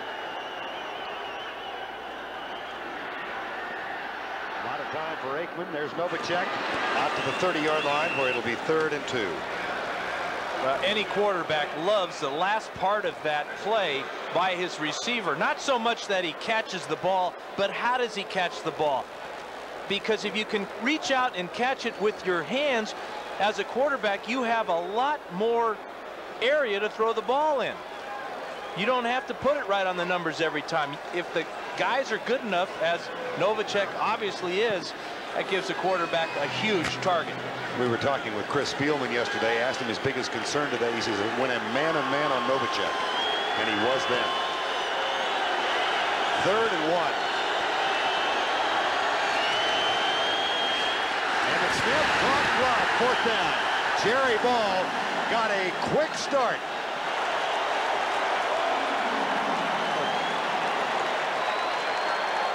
This is number 93 right here, Jerry Ball, looking a lot like Mean Joe Green, his boyhood idol. But that's the key there. He pushes Stepnoski 4 yards deep in the backfield with that quick start, and then cleans it up by making the tackle and preventing the Cowboys from converting on 3rd down. Don't you dare believe that 298 pounds that you saw. Tackle on at least 30 for that. Here's Saxon as they came with the block. Melvin Jenkins almost got there. Fair catch. Mel Gray at the 35-yard line. A 36-yard punt. Nothing on the return. We are tied at 10. Two teams 5-2 for the season.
Well, to further illustrate what we're talking about the plane of a receiver, watch Novacek reach out and grab this ball with his hands away from his body. And what we're talking about is the difference between catching the ball here and reaching out is about 3 feet. So you make this entire circle, that's a 9-foot radius there that you have, and it gives a quarterback a huge pocket. And it worked for that play, but then Dallas had the punt. Here's the pitch to Sanders. Utley leads the way to the right, and Barry Sanders caught after a gain of about 3. 10-10 ball game.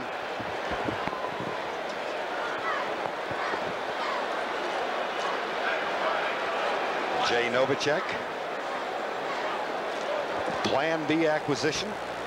And in case you missed it, New Orleans lost for the first time today. Philadelphia took a tumble. Atlanta pounded the Rams. Green Bay over Tampa Bay. Eric Kramer. Rodney Peete on the sideline with an Achilles problem in his right heel.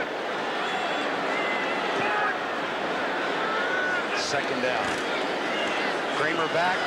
Rush comes. Pass is caught. Perryman first down at the 50. In front of Robert Williams and Ray Horton. A lot of people will be wondering about the availability of Andre Ware if Kramer doesn't improve or if he gets injured. The problem is that if you put Andre in the game, he's the emergency quarterback today. He's inactive unless he is put in the game. Now, if he goes in the game, that means that Kramer cannot return. And heaven forbid, if Andre were to get hurt, then who would play quarterback? Interesting question. It's really not a very good rule. No. First down and 10 in a 10-10 game. 6:48 to go, third quarter. Mike Farr starts in motion. Fumble, scramble for it. Who got it?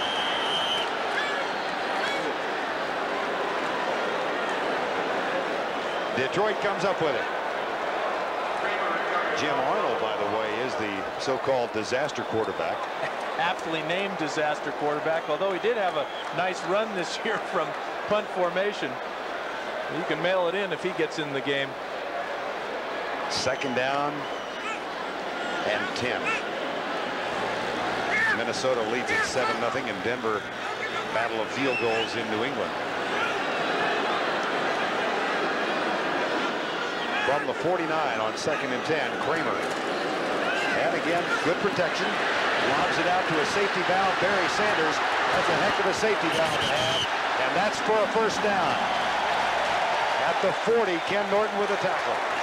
A gain of 11. I talked to the quarterback coach, Raymond Berry, today about possibly finding more ways of getting Berry the ball by way of the forward pass. Here he's just the outlet here, but you notice that Kramer, once his guys down the field were covered, he didn't look to run that time. He looked for number 20, and number 20 comes up with another big play, first down for the Lions. But you wonder if Kramer had got a little talking to on the sidelines by the quarterback coach, Raymond Berry. Raymond is in his first year as a quarterback coach. Of course, the Hall of Fame wide receiver, who was at one time a head coach at New England, also one time a wide receiver coach for Tom Landry and the Dallas Cowboys back in the late 60s. Time has been called. We are notched at 10. 5:29 to go, third quarter.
Well, all day long we've been talking about Barry Sanders. Well, here is Barry and here is Sanders. Raymond Barry and Charlie Sanders.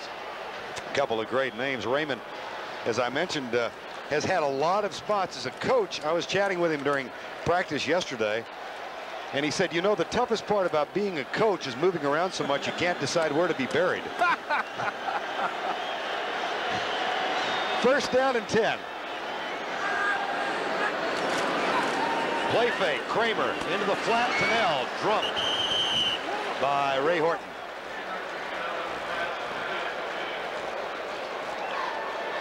And it'll be second down from the 36-yard line. Well, Dallas and Detroit 5-2, and what games they've got coming up. Detroit will go on the road as the lead game of our doubleheader next week. Detroit at Chicago, and the Bears won today.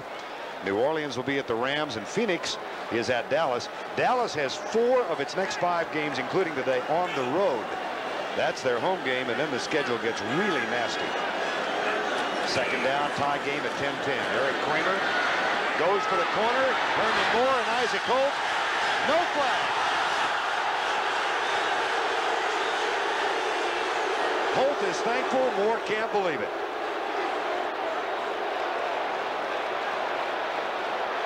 Well, the crowd is saying this should be a pass interference call against Isaac Holt, and I've got to agree with them. And I think that the man in the striped shirt, if he could have found the pocket with the flag in it, would have agreed with us as well. Watch the official here reach for his back pocket and come up empty. That's face guarding all the way. There he is with the reach to the back pocket for the flag. You talk about short arms and deep pockets. He can't get it out of the pocket. I'll be darned. Unbelievable. I'll be darned. Third down. Kramer has a man. Moore, first down at the 29. The only explanation on that play is the official looked up to see where the ball was in relation to the receiver. If Moore had been able to catch the ball, would he have been able to come down inbounds? Obviously, it looked like he would not have been able to do that. And luckily enough, number 28 there, Don Wedge, couldn't find his penalty flag. But I've never seen a guy have to make a decision based upon the fact that he couldn't find where the flag was. His Homer Hanky is in Minnesota. It'll be first and 10. 10-10 game, 3:55 to go. Eric Kramer in relief of an injured Rodney Peete. There's Riley in motion, the 3 tight end set again. Play fake, Kramer has it, and he fooled everybody, but he only picks up a couple as Larry Brown chases him out of bounds at the 26-yard line. I think he might have missed the handoff, Verne. There's not many times where you're not going to try and get the ball to Barry Sanders, and here he comes, and he just does not get the ball all the way out to Barry. That's a missed handoff. And again, that goes back to lack of preparation. And what Kramer told me earlier in the week, that he only got about 10% of the repetitions in practice, where he normally would pick up 25% of the time. Dave Levy looking on, the offensive coordinator, with the silver stretch, which has become an offense featuring the trays.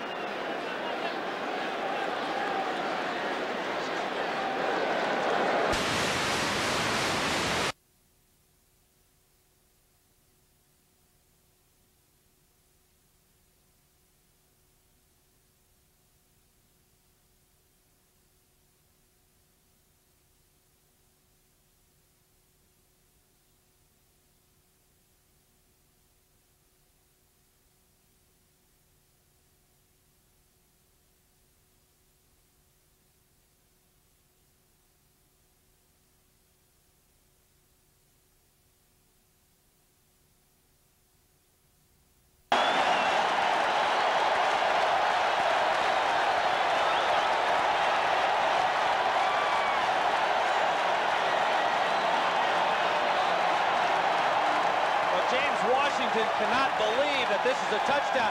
Watch as Kramer throws a fantastic pass, a fastball right on a line between the defenders, right to Willie Green. 26-yard touchdown. Unbelievable throw. Eric Kramer's second touchdown toss of the season. That is the 6th catch of the year for Willie Green for a TD.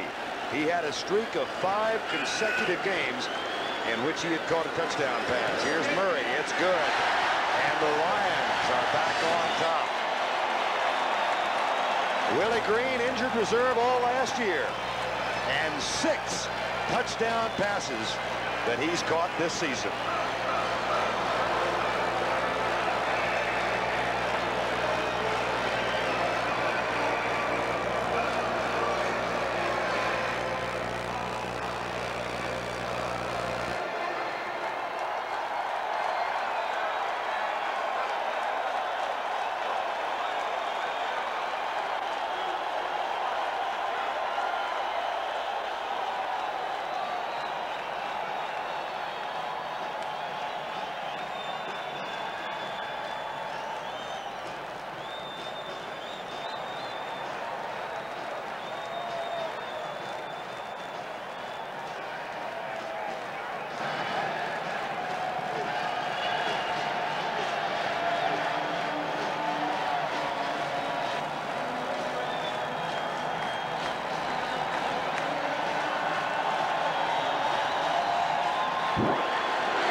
Well, we'll show you an example of beating double coverage. This is Larry Brown. This is James Washington.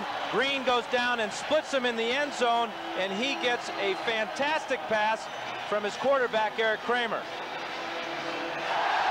Good job of widening the defensive back on his route by Green, and that ball was just hummed. Here's the kickoff, and again they keep it away from Alexander Wright. It's Ken Gant, number 29, and he's out to the 23-yard line. Eric Kramer on in relief, and watch his reaction after the touchdown pass. Kind of cool, like he does it every day. This is only the second one of his career, but he won't ever throw a better one. Tickets sold today, 80,058. There are 74,906 in attendance. Most of them with pom-poms. Dallas with 175 yards in the second quarter. Detroit with 97 in the third. We're under the 3-minute mark in quarter number 3, 17-10.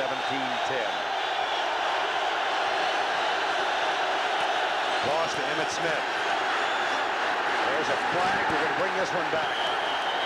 Yeah, they're going to get Darrell Johnston for a takedown on George Jamison. That's how Smith got to the outside.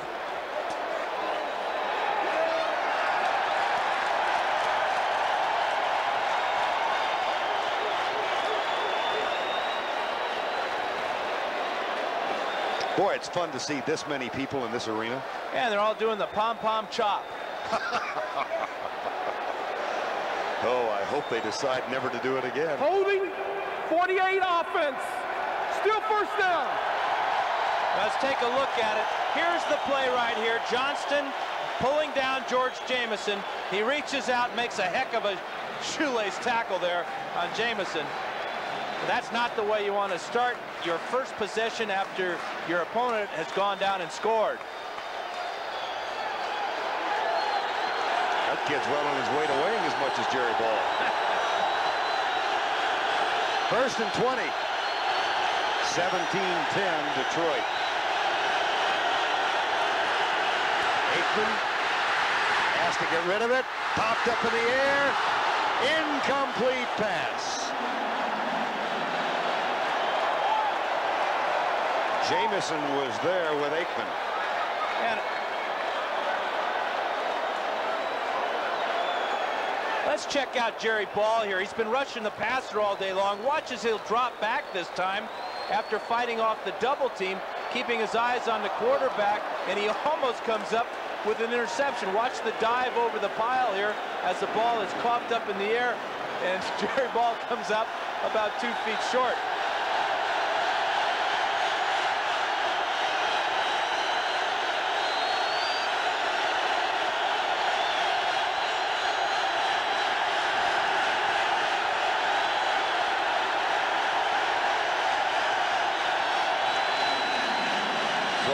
Couldn't hear. Well, that and the play clock was down to 2, and 80,000 pom-pom people here are playing the 12th man as a home crowd should do. I can remember in 1984 doing a game here when the Tigers were in the World Series facing San Diego, and there were 13,000 rattling around in the Silver Dome. Quite a difference from then and now. Well, that's what winning does, but it also is what Barry Sanders will do for you. You get to see one of the best all time, and a guy that can show you something you may never see with his types of moves. Right now, it's the Detroit defense that's putting on the show.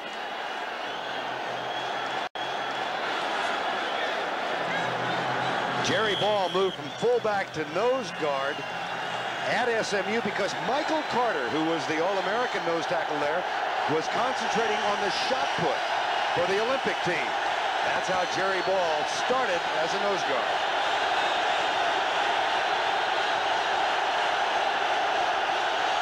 Fumble. Lion football.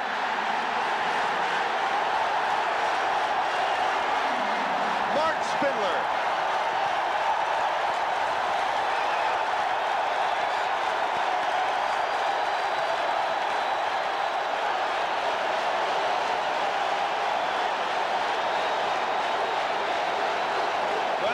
Comes up with his second big play of the day. He blocked the field goal earlier, and now he comes up with the fumble recovery as he just out-muscles Aikman, beats him to the ball. Aikman just drops this ball, comes up a little bit short. Stepnoski didn't deliver it all the way back to his hands, and then the man who they say is out of the cage is on the loose. He has a sign in his locker room that says not a place for human beings, but it's spelled B-E-I-N-E-S. Barry Sanders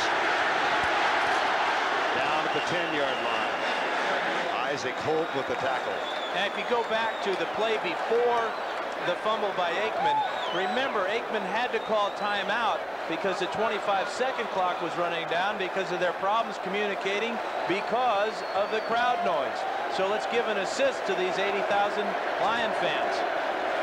Cowboys coming in had an NFC low in turnovers. They had only turned it over 10 times, including 5 fumbles lost. And the mishap with Stepnoski and Aikman cost them perhaps dearly. Here's Eric Kramer. And again, they load up in the tray formation, leading Willie Green, the road wide receiver, to the left. Riley in motion. Sanders flags.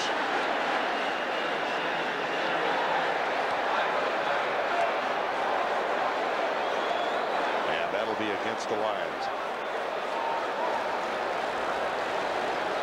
How effective has this formation been for Detroit, do you think?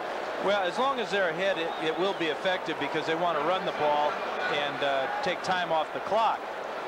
This one will go against Glover. Offense is declined. Interesting that they declined it, but here's the play. Watch as Glover will take down Russell Maryland, number 67 here. Just with a turn, and he pulls him to the ground. Oh, that's a real questionable call. You see a lot worse than that. And it's third down. Kramer back. Throws it into the end zone. That'll be incomplete. Mike Farr beyond the end line. He made a heck of an effort.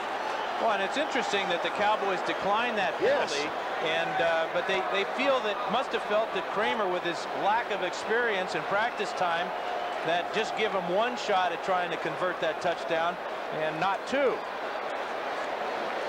So that means Eddie Murray comes on, already the author of a 44-yard field goal, and on the Cowboys sideline, Tony Casillas is limping off.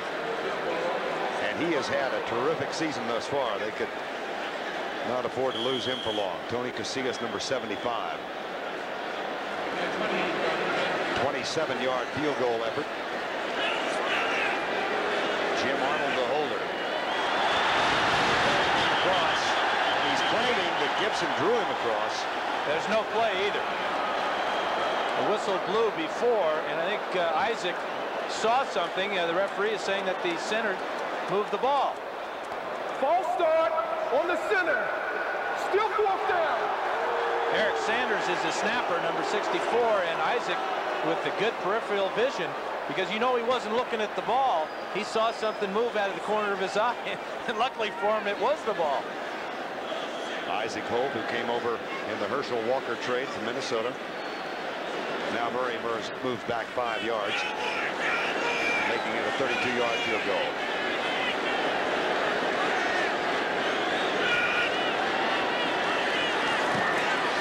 Kick is up and good.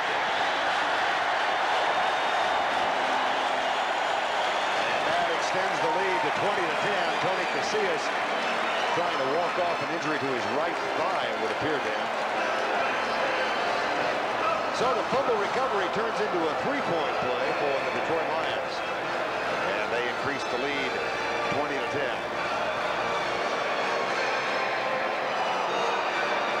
Game 7 coming up tonight.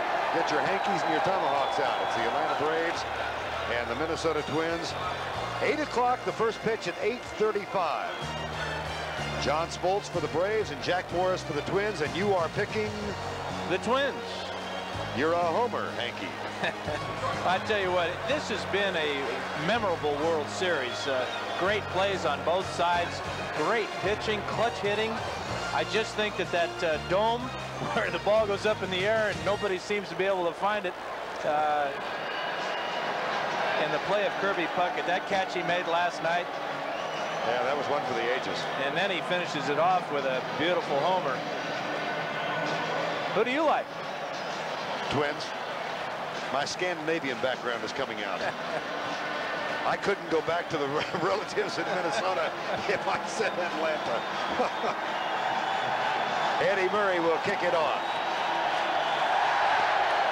Alexander Wright has been back to return them, but he's yet to return as Murray has kicked it away from him on each of the succeeding kickoffs. 75,000 are here. 80,000 tickets were sold. And it's a 20-10 Detroit lead. They have dominated here since coming out from the third quarter. Touchdown strike, Eric Kramer to Willie Green, a fumble recovery, and a Murray field goal. Broken the 10-10 tie.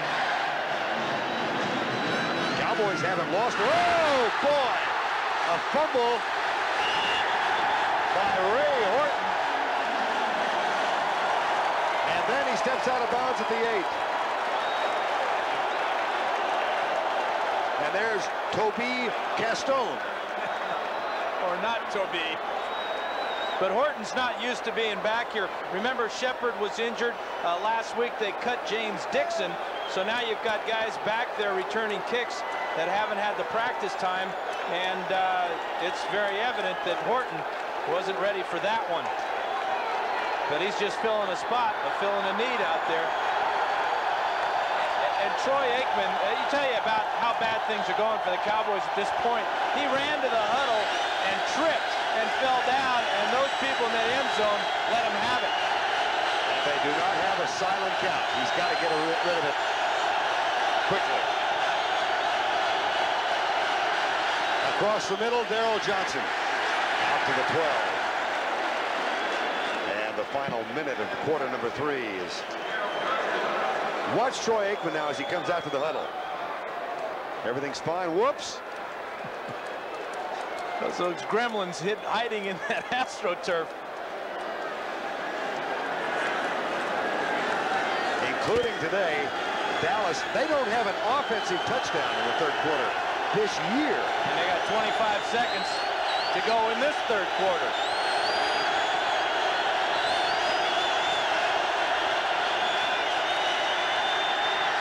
Aikman, Irvin, first down at the 31. And as much as anything else, that will quiet the crowd for Dallas. That's a gain of 19. And a real shot in the arm for the Cowboys. as they come out from the shadow of their goal line with a big third down completion. That's the end of the third quarter with our score, Detroit 20, Dallas 10. Our coverage continues after this message from your local station. You're watching the NFL on CBS.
Injuries abound on the Cowboy sideline. I believe that's Derek Shepard.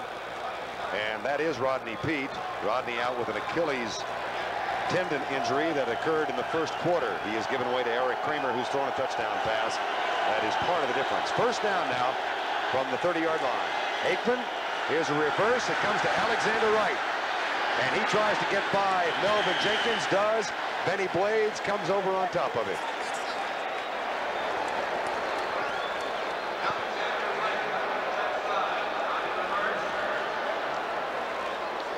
Early in the third quarter, actually midway through, the score tied 10-10. Eric Kramer looked deep into double coverage for his wide receiver Willie Green, and here's how it sounded. We understand we're having technical problems. Here's a pass in the end zone. Caught, touchdown, Willie Green. Yes, at the time we were having technical problems, but they were solved. Emmitt Smith, not much in the second half, and not much on that play. Third down. Well, the Lions now have the luxury on defense to play a contained type of defense. They're up by 10 points. They don't have to attack the Cowboy offense, try to create turnovers. What they can do is now guard sideline to sideline and get enough people around the ball. You saw on the play previous to that one, it was a reverse. It only picked up 2 yards, and on this play, Smith is forced wide all the way to the sidelines, but that's because the Lions had the lead, and their defensive philosophy changes, as all teams do when you have a lead.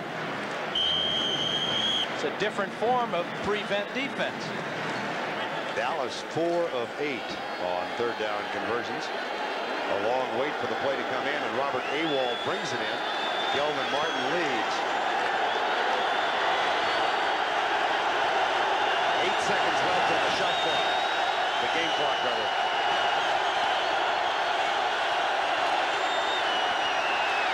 Aikman intercepted by George Jameson.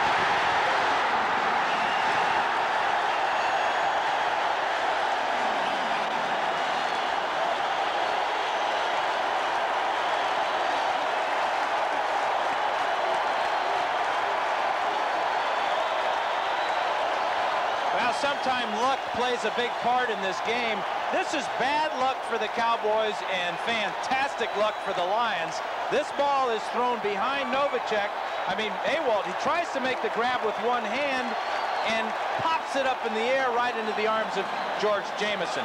If Awald lets that ball go, incomplete pass, but he didn't. He tried to make the catch. and popped it up for Jamison. And Toby Castone loved it. It appeared to me that Jamison might have stepped out about 4 yards farther back from the place the ball was spotted. They spotted it at the 26, and they are looking at the replay now. I thought his left foot might have gone out of bounds a little farther back. Play has been ruled interception on the field. It's now being reviewed. What they're reviewing, he fails to tell this crowd, is that exactly what you're talking about, Verne. Did he step out of bounds back there? The play stands. And there was not enough evidence to let the replay official, Tom Kelleher, up in the booth, mark the ball further down the field. George Jamison's first interception of the season. Troy Aikman has only thrown 6, 3 against the Redskins, or rather against Philadelphia, and 2 against Cincinnati. And that is his 6th, the first one today. Kramer, right side, caught by Herman Moore. Isaac holds up on top, down to the 10-yard line.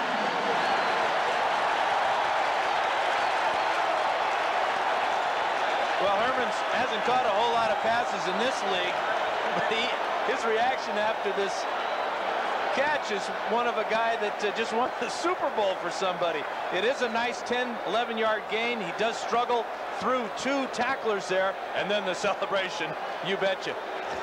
If the Cowboys are going to win this game now, they cannot allow the Lions to score a touchdown. They have to keep this lead manageable for them. They're down by 10 here. They go down by 17. You can forget it. First down. It is first and goal from the 10. Blitz coming. Kramer. Sanders. Touchdown.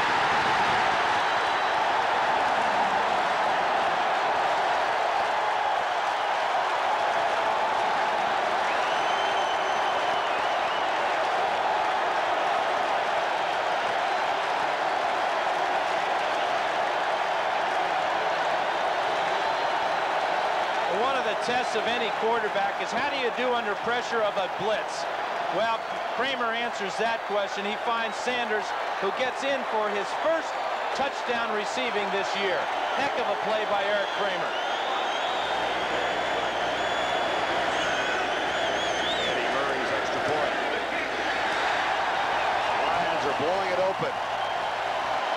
They convert a pass interception into an 18-yard touchdown return. And the Cowboys find themselves down by 17.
Dallas still has an edge in total yards, but they have bobbled the ball twice in this half.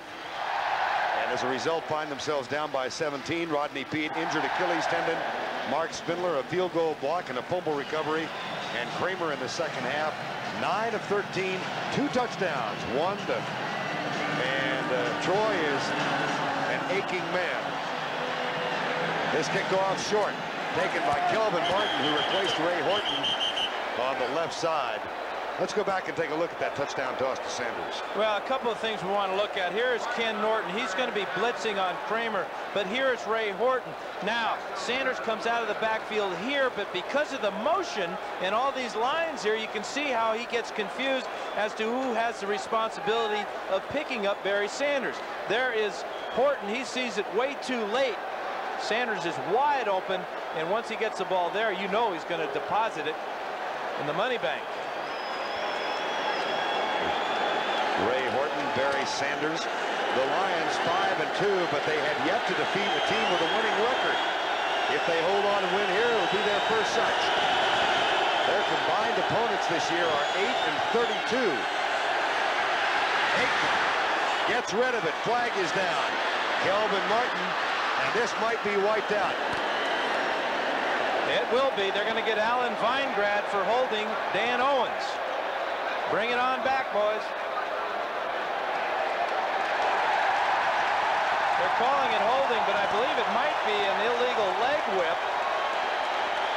But the number is 76. And he gets one last word in as he goes by Johnny Greer. Right. Illegal hands to the face. 76 offense. Still first down. Alan Weingrad, who was a Plan B acquisition from Green Bay, where he held off Tony Mandarich for a couple of years, and playing in the place of the injured Mark Tuinei today. Let's take a look at it. Here is Weingrad and Owens. There's the push in the face there, and now the leg whip. So you could have picked either one. He fanned on the leg whip. And then wipes out a 27-yard pass. First and 20, Aikman back. Here comes Hayward. Aikman finds it. Michael Irvin. First down at the 41. Now that's why he's the first guy drafted. Troy Aikman has the physical tools and the toughness. You see the blood on his jersey. Firing this ball, getting back in the pocket, letting it go. Confidence in his receiver. And Irvin is becoming what he claims to be, the playmaker for the Cowboys. And for Michael Irvin, 5 catches for 81 yards. Here's another one. And that's a first down at the 39-yard line. But the clock at 11:25, and the Cowboys down by 17. And there is a player injured. It is Michael Irvin. The last 3 possessions, as you saw, Dallas with problems.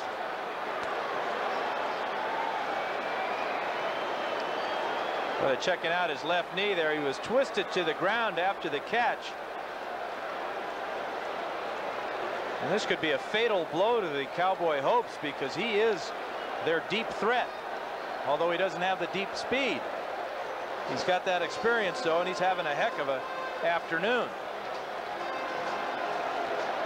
He'll be back. He knows there are a lot more passes to be caught this afternoon. Yes. Especially when you're down by 17. The thing the Lions have done so well today is it's been a total team effort. Their special team scored a touchdown. Their defense has created a couple of turnovers. In the offense, they cashed in one fumble recovery with a field goal. After Jameson's interception, Sanders gets in the end zone for a touchdown. Wayne Fonte said yesterday, this is the biggest game we've had since I've been a coach. And Dan asked him, well, if you hadn't lost to San Francisco, would it still have been? And he didn't have an answer for that. Aikman. And that's complete at the 35-yard line. Denver and New England now tied. And the Cowboys will go without a huddle. Cleveland still leading Pittsburgh. 27-10 here. Dallas trying to come back. Here's Aikman right side for Alvin Harper, the #1 draft choice of the Cowboys this year. That is only his 3rd catch of the season, and he gets up limping. Well, we talked about how Novacek increases the plane for the quarterback to throw it to. This is what Harper has as well. Great reach to the ball. Full extension here, and it looks like he comes down and may have sprained an ankle. Irvin is back in the lineup. Aikman finds Novacek, and he's down to the 15. Fumble. Chase backwards, still free. Lions have it.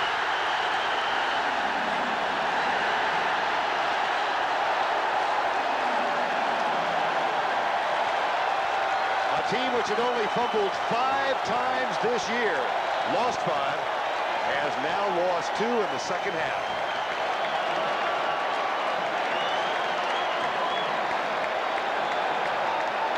.56 remaining in the game.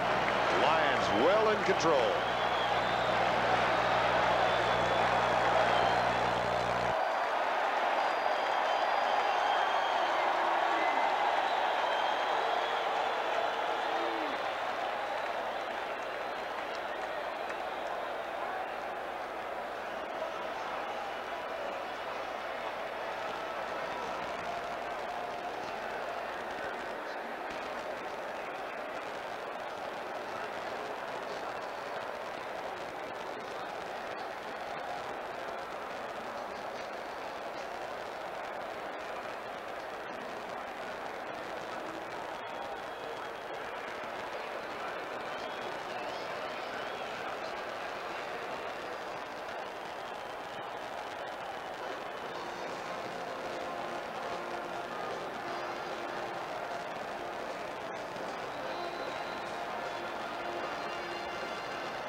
Cowboys have really been on the move here, but watch as number 25 Sheldon White comes in from the outside and he strips the ball from Novacek, and now Alexander Wright has 2 shots at this ball and can't corral it. Benny Blades comes up with his 2nd fumble recovery of the year. Interesting, in posting a 5-2 mark, the Cowboys were +4 in turnovers in the 4th quarter of games, and they're -2 this afternoon. Hand off. Sanders, and he works it out to the 28-yard line. And the Lions were -6 coming in turnovers with only 8 takeaways. And today, a pass interception and 2 fumble recoveries. One of the interesting and incongruous things about the Lions to be 5-2 with that kind of turnover ratio at -6. And who would think that the Lions could score 27 points and Barry Sanders doesn't even have 50 yards yet? Right. 16 for 47 for Barry Sanders. Only 1 sack to the quarterback by either team so far. Sanders goes left. Makes Jeffco miss. Del Rio gets him. He's down at the 31. It'll be 3rd down. Detroit at Chicago next week in a battle for the division lead that you'll see on CBS. Let's check out how Barry Sanders makes people miss. We'll just count him as he goes down the line. Okay, here's 1. That's Vinny Smith. Okay, next guy, who's up? Okay, here, that looks like Jeffcoat. All right, okay, who's next? That looks like Horton. All right, there's 4 guys there. That's not bad.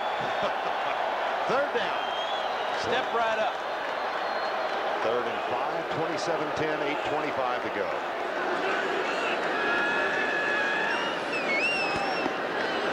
There's the throw play again, Sanders. And he's down close to a 1st down at the 36-yard line. Tackle made by Jimmy Jones. Barry Sanders, as I'm sure all of you know, is a very devout young man. He tithes, has given a lot to his church, and he's given a lot to his school. And he reads his Bible regularly. Well, Wayne Fouts, his coach, keeps a Bible in his office. And he said Sanders keeps coming in asking how he's doing, but he really wants to check the bookmarker to see if it moved. And it hadn't been moving very much, so Fouts found out about that. That's why Barry was visiting him, and Fouts said to his secretary, hey, once a day you move my bookmark for me, will you? Went all the way from Leviticus to Mark overnight. And off to the 40. Barry Sanders. He is a remarkable young man from Wichita, Kansas. I can remember his sophomore year under Pat Jones at Oklahoma State when the All-American was Thurman Thomas. And Barry Sanders was really no more than a kickoff return specialist. And now they both excel in the league. By quarter, look at Eric Smith, -1 yard. Evan Smith, rather. And Barry Sanders with 58 yards.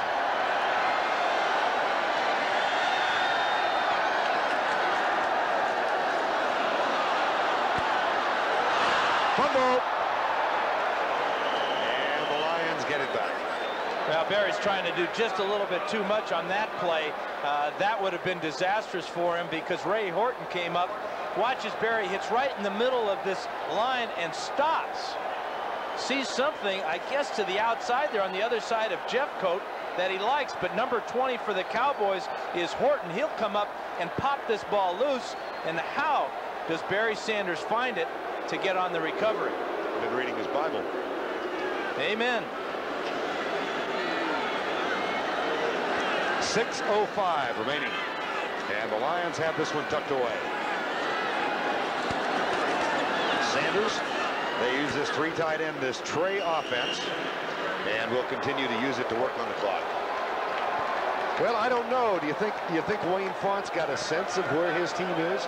Did they beat one of the top teams in the league today? No, I don't think so. I think what they did is they beat a mirror image of themselves. The Cowboys came into this game really not knowing if they were worthy of a 5-2 record. But the important thing is that regardless of your schedule, who you've played, you were a 5-2 team coming in.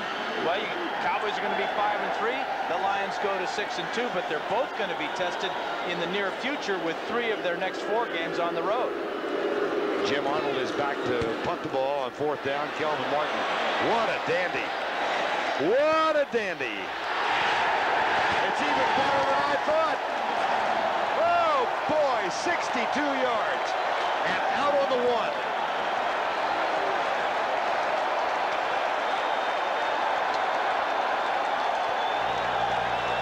Time has been called.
Settle back and enjoy tonight. Game 7 of one of the best World Series in decades. The Braves and the Twins. 8 o'clock Eastern time. John Smoltz for Atlanta. Jack Morris for the Minnesota Twins. And can this one possibly be decided on the last pitch of the game? It has been some series. That's tonight right now with 5:09 remaining. The Cowboys backed up 99 yards away. And on the right side, Nate Newton moved his considerable frame. Yeah, this is going to be half the distance. That's not, instead of starting on the 1.5. That's a smidgen. Start on the half. This is where, in my playing days, Verne, I would pull a hamstring on the sideline, so they had to put the backup quarterback in. Down 27-10, you've got 5 minutes to go, and you got 99.5 yards to go, and the coach says, "Go get him, Danny." What do you got to call, huh? There's Aikman. 1 sack on him so far. Aikman finds Novacek, who gets up and fumbles again. Dallas has turned it over its last 3 possessions, but they do hold on here. And Novacek lost it the last time he caught a pass. Well, the thing that Aikman has to do now is not really worry about winning this game, but he's trying to win the game in the future where they're in a situation like this and it looks bad for them, but they still have a chance to score and go ahead. They're in a place right now down by 17. They have no chance of winning this game, but in his mind, he's got to execute it the same way as if they did have a chance, because he will have a chance in the near future. 4:19 remaining. There's Jerry Ball. By the way, the JRT you see on each of the Lions players' jerseys, I'll get to it in a second. Here's Aikman across the middle. Novacek having problems holding on to the football all of a sudden, but he does get... Nope, it's incomplete. Incomplete. It'll be 4th down. And that's a rather emphatic call. Ball was deflected at the line of scrimmage, and that's what gave Novacek all the problems. Oh, I think he may have caught that, huh? Yeah, they may have to reverse that, because the official that made the call was on the left side of the screen there, and I don't think he had a clear view of that catch. After conferencing on the field, it has been ruled a completed catch. First down. And of all people, it was Jerry Bergman who bumped into him. And he was the guy that made the call. It was reversed by the other guy. No, that's Jim Quirk. I don't want Bergman calling me at home. It was, take that, you reversed my call. Conference, a cheap shot in the back. Oh, you don't think that'll make the highlights tonight? Wow. Jim Quirk bumped into Johnny Greer. Here's Hayworth coming. Flag is down, so is Aikman. Second sack. Kelvin Pritchett got him. Yeah. 94. And Tracy Hayworth was putting the heat on him, and they're going to get Veingrad again for a penalty. But they'll decline this one.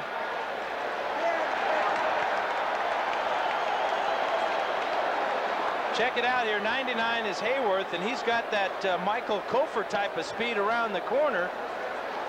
There's the penalty as Veingrad reaches out and pulls him down.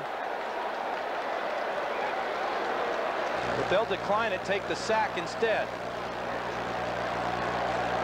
Personal foul, face mask. 76 offense is declined. Second down. Did you notice Johnny was looking behind him for that shot? Jim Quirk stayed well out of the way. Second down. 3:48 to go in the game. Aikman deep right side for Alvin Harper. And it's incomplete, overthrown. That one went 60 yards in the air.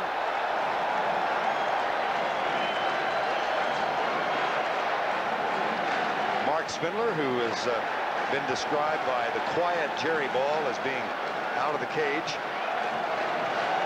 And seeing that incomplete pass, that long pass, reminds me of how Aikman overthrew Michael Irvin in the first quarter.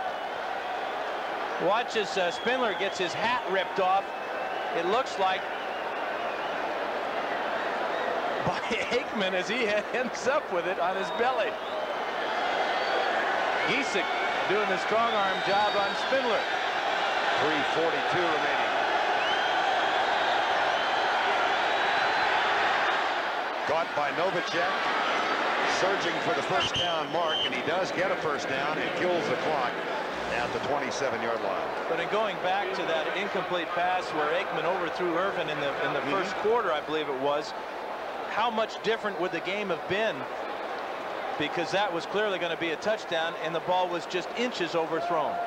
At that point, Dallas led it 7-3, and he overthrew a wide open Michael Irvin in the end zone. Then 2 plays later, a field goal was blocked and returned for a touchdown to give Detroit a lead. And Dallas did come back and tie it, but they have been outplayed drastically here in the second half. That catch is made by Kelvin Martin up at the 48-yard line. Nice grab by Martin. Gain of 21. 3:15 remaining in the game. Dallas at home against Phoenix next week, and then they go on the road. Houston, New York, Washington. Novacek out of bounds. A Dallas team that has been undefeated thus far on the road. This will be their first. They were 3-0 on the road. Next week, the Lions go to Chicago. And it'll be a battle for first place in the NFC Central. Both teams 6-2 after the Bears won today. And the late games, New Orleans at Los Angeles. Dan and I will be in Dallas for the Phoenix-Dallas game. And Wayne Fouts, 20-24 is the head coach here coming in. 1st and 10, 3:01 to go.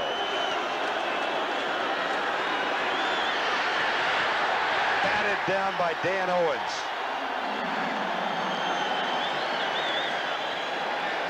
Owens bats the ball down, and then Jeff Hunter bats Aikman to the ground. The one thing that Fouts told us that he needs out of his defensive team is more pressure on the quarterback. Come in with only 9 sacks, and they've only picked up 2 today. But they have put good pressure on Troy Aikman for the better part. 2nd down and 10. 2:54 remaining, 27-10. Detroit leads it.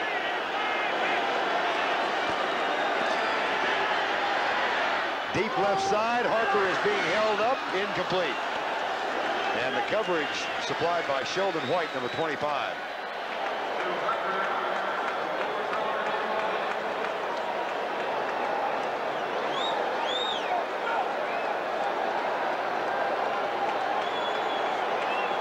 This is pay your dues time in the NFL for a young quarterback. But when you're making what this guy's making, you can afford it. Number 1 draft choice, and of course Barry Sanders was the number 3 pick 3 years ago. Who remembers the number 2 pick? I do, and I'm sure Lindy and Fonnie does too. They do in Green Bay, that's for sure. The name is Mandarich. 30-10. Oh boy, Melvin Jenkins almost had the pick. Remember the Heisman voting with Barry Sanders? You know who won?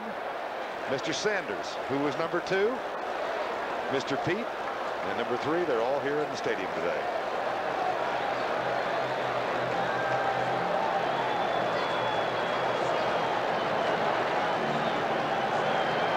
I understand we're having some audio problems. We want to apologize for those and let you know we're working on them. Many in the crowd of 75,000 starting home now. 2:42 remaining. 4th down and 10.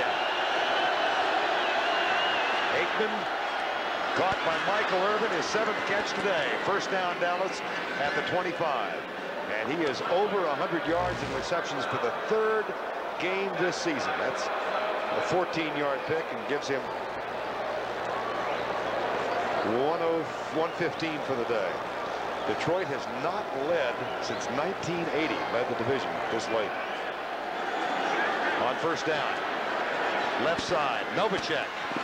And that may be enough for another 1st down. It is.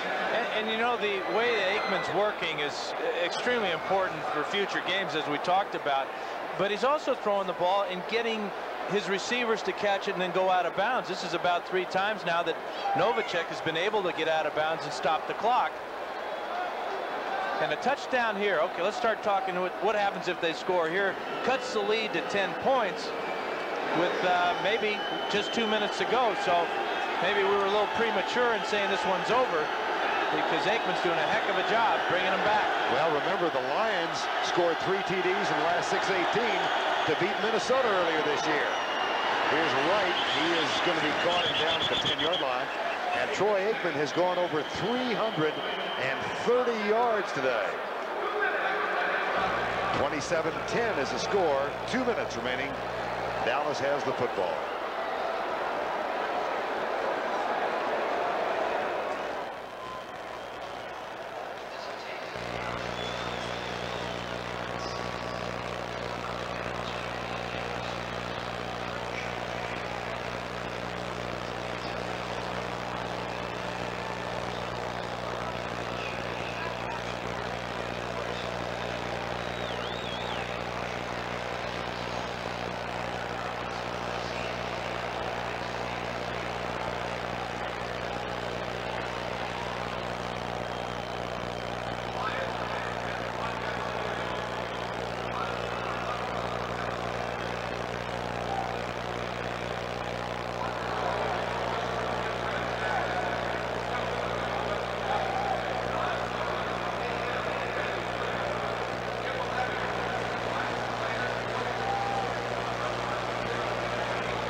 Rodney Peete, who injured his Achilles tendon in his right heel in the first quarter, leaving with the assistance of crutches.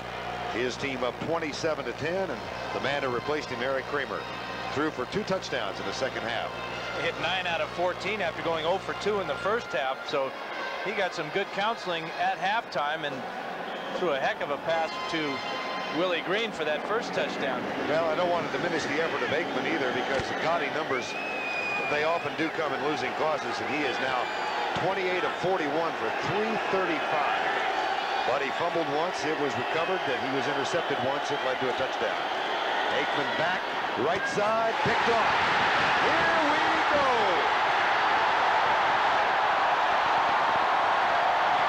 Ray Crockett. And he's going to showboat it a little bit as he goes in.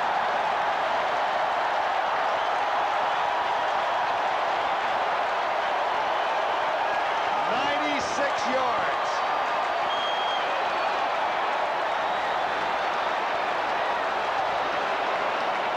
And there's a flag for excessive celebration in the end zone.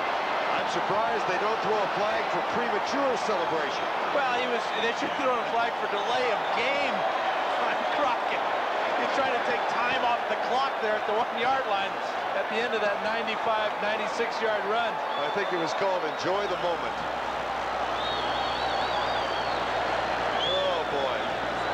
96 yards.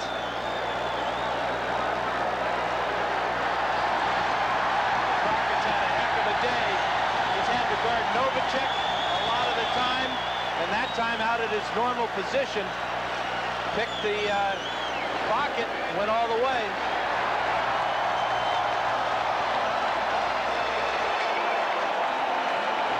.34-10.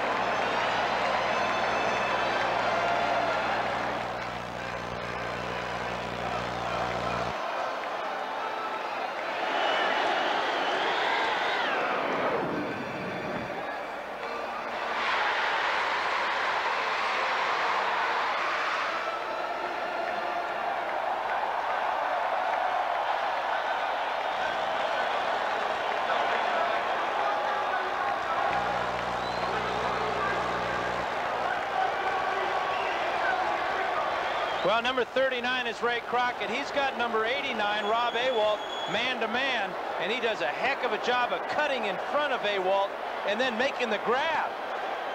We've seen Melvin Jenkins have trouble doing that today, but no problem here for Crockett.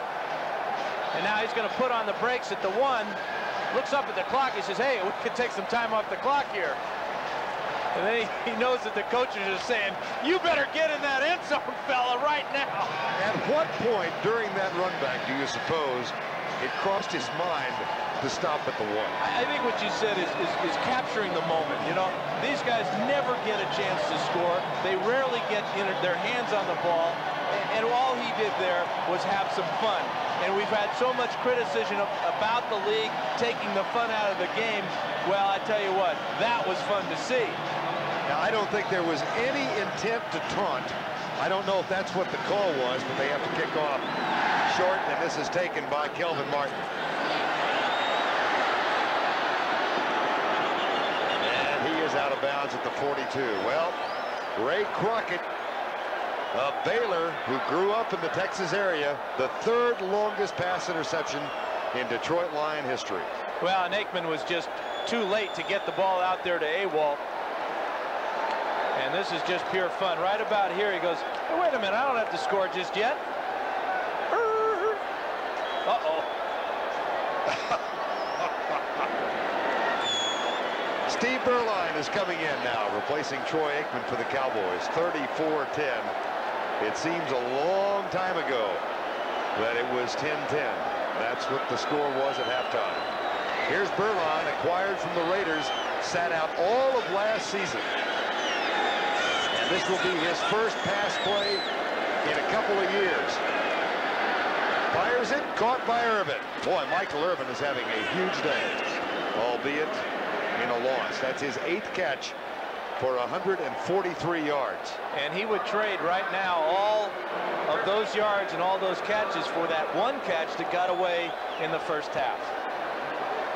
Never know how much the tone of this game might have changed if the Cowboys had been up 14-3, as that catch would have made them.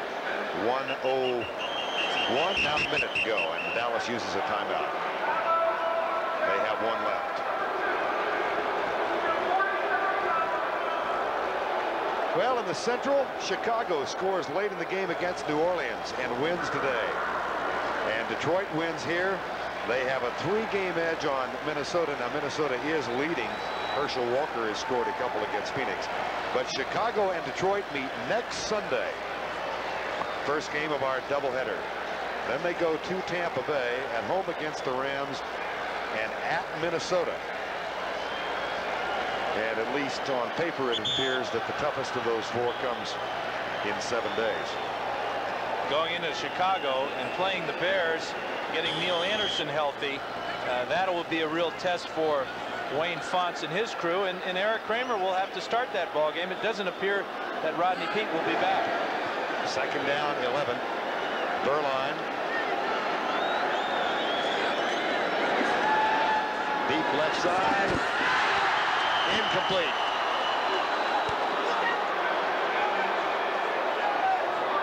Dallas, of course, trailing the Giants, who played rather Washington, and they play the Giants tonight. Dallas 5-3. Giants could come into a tie if they hand the Redskins their first defeat. And look at this schedule. Well, I'm looking forward to the next 2 weeks, especially going down to Houston and seeing how the Cowboys handle Warren Moon and company. But then after that, they got the Giants in Washington, so it's not going to be easy for that man. 3rd and 11. Berline pulls up. Crockett almost had another one.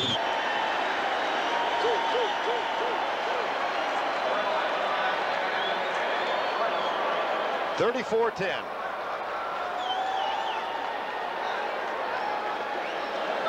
Right now, these guys are wondering when this baby's going to be over. So am I.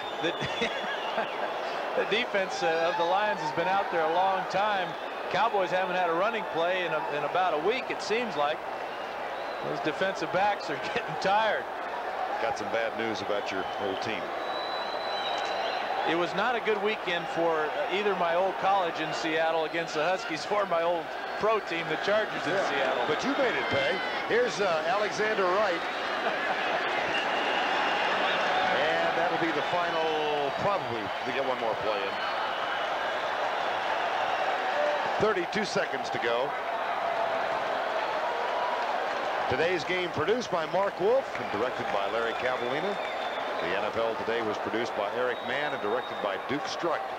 The senior producer of the NFL on CBS is Ed Gorin, and the executive producer is Ted Shaker. Jerry Ball played collegiately in Dallas at SMU.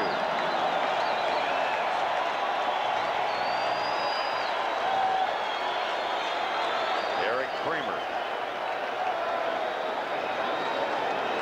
As the ball goes over on downs, he'll play fall down. You see Eric Kramer even got his little red badge of courage on his elbow there. Little AstroTurf burn. He really performed awfully well in the second half. When it looked like it was going to be very difficult for him, he really came through. Ray Crockett, 96 yards with an interception return. Delay of game. Offense. Still first down.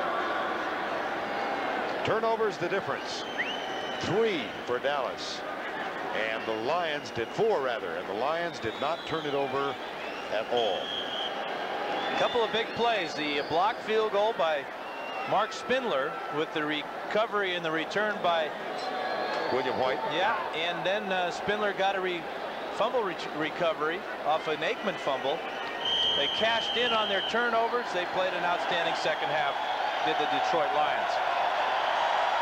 418 yards of total offense for Dallas and 208 for Detroit. But turnovers a big part as Lomas Brown, the Pro Bowl tackle, goes over to sign a few autographs.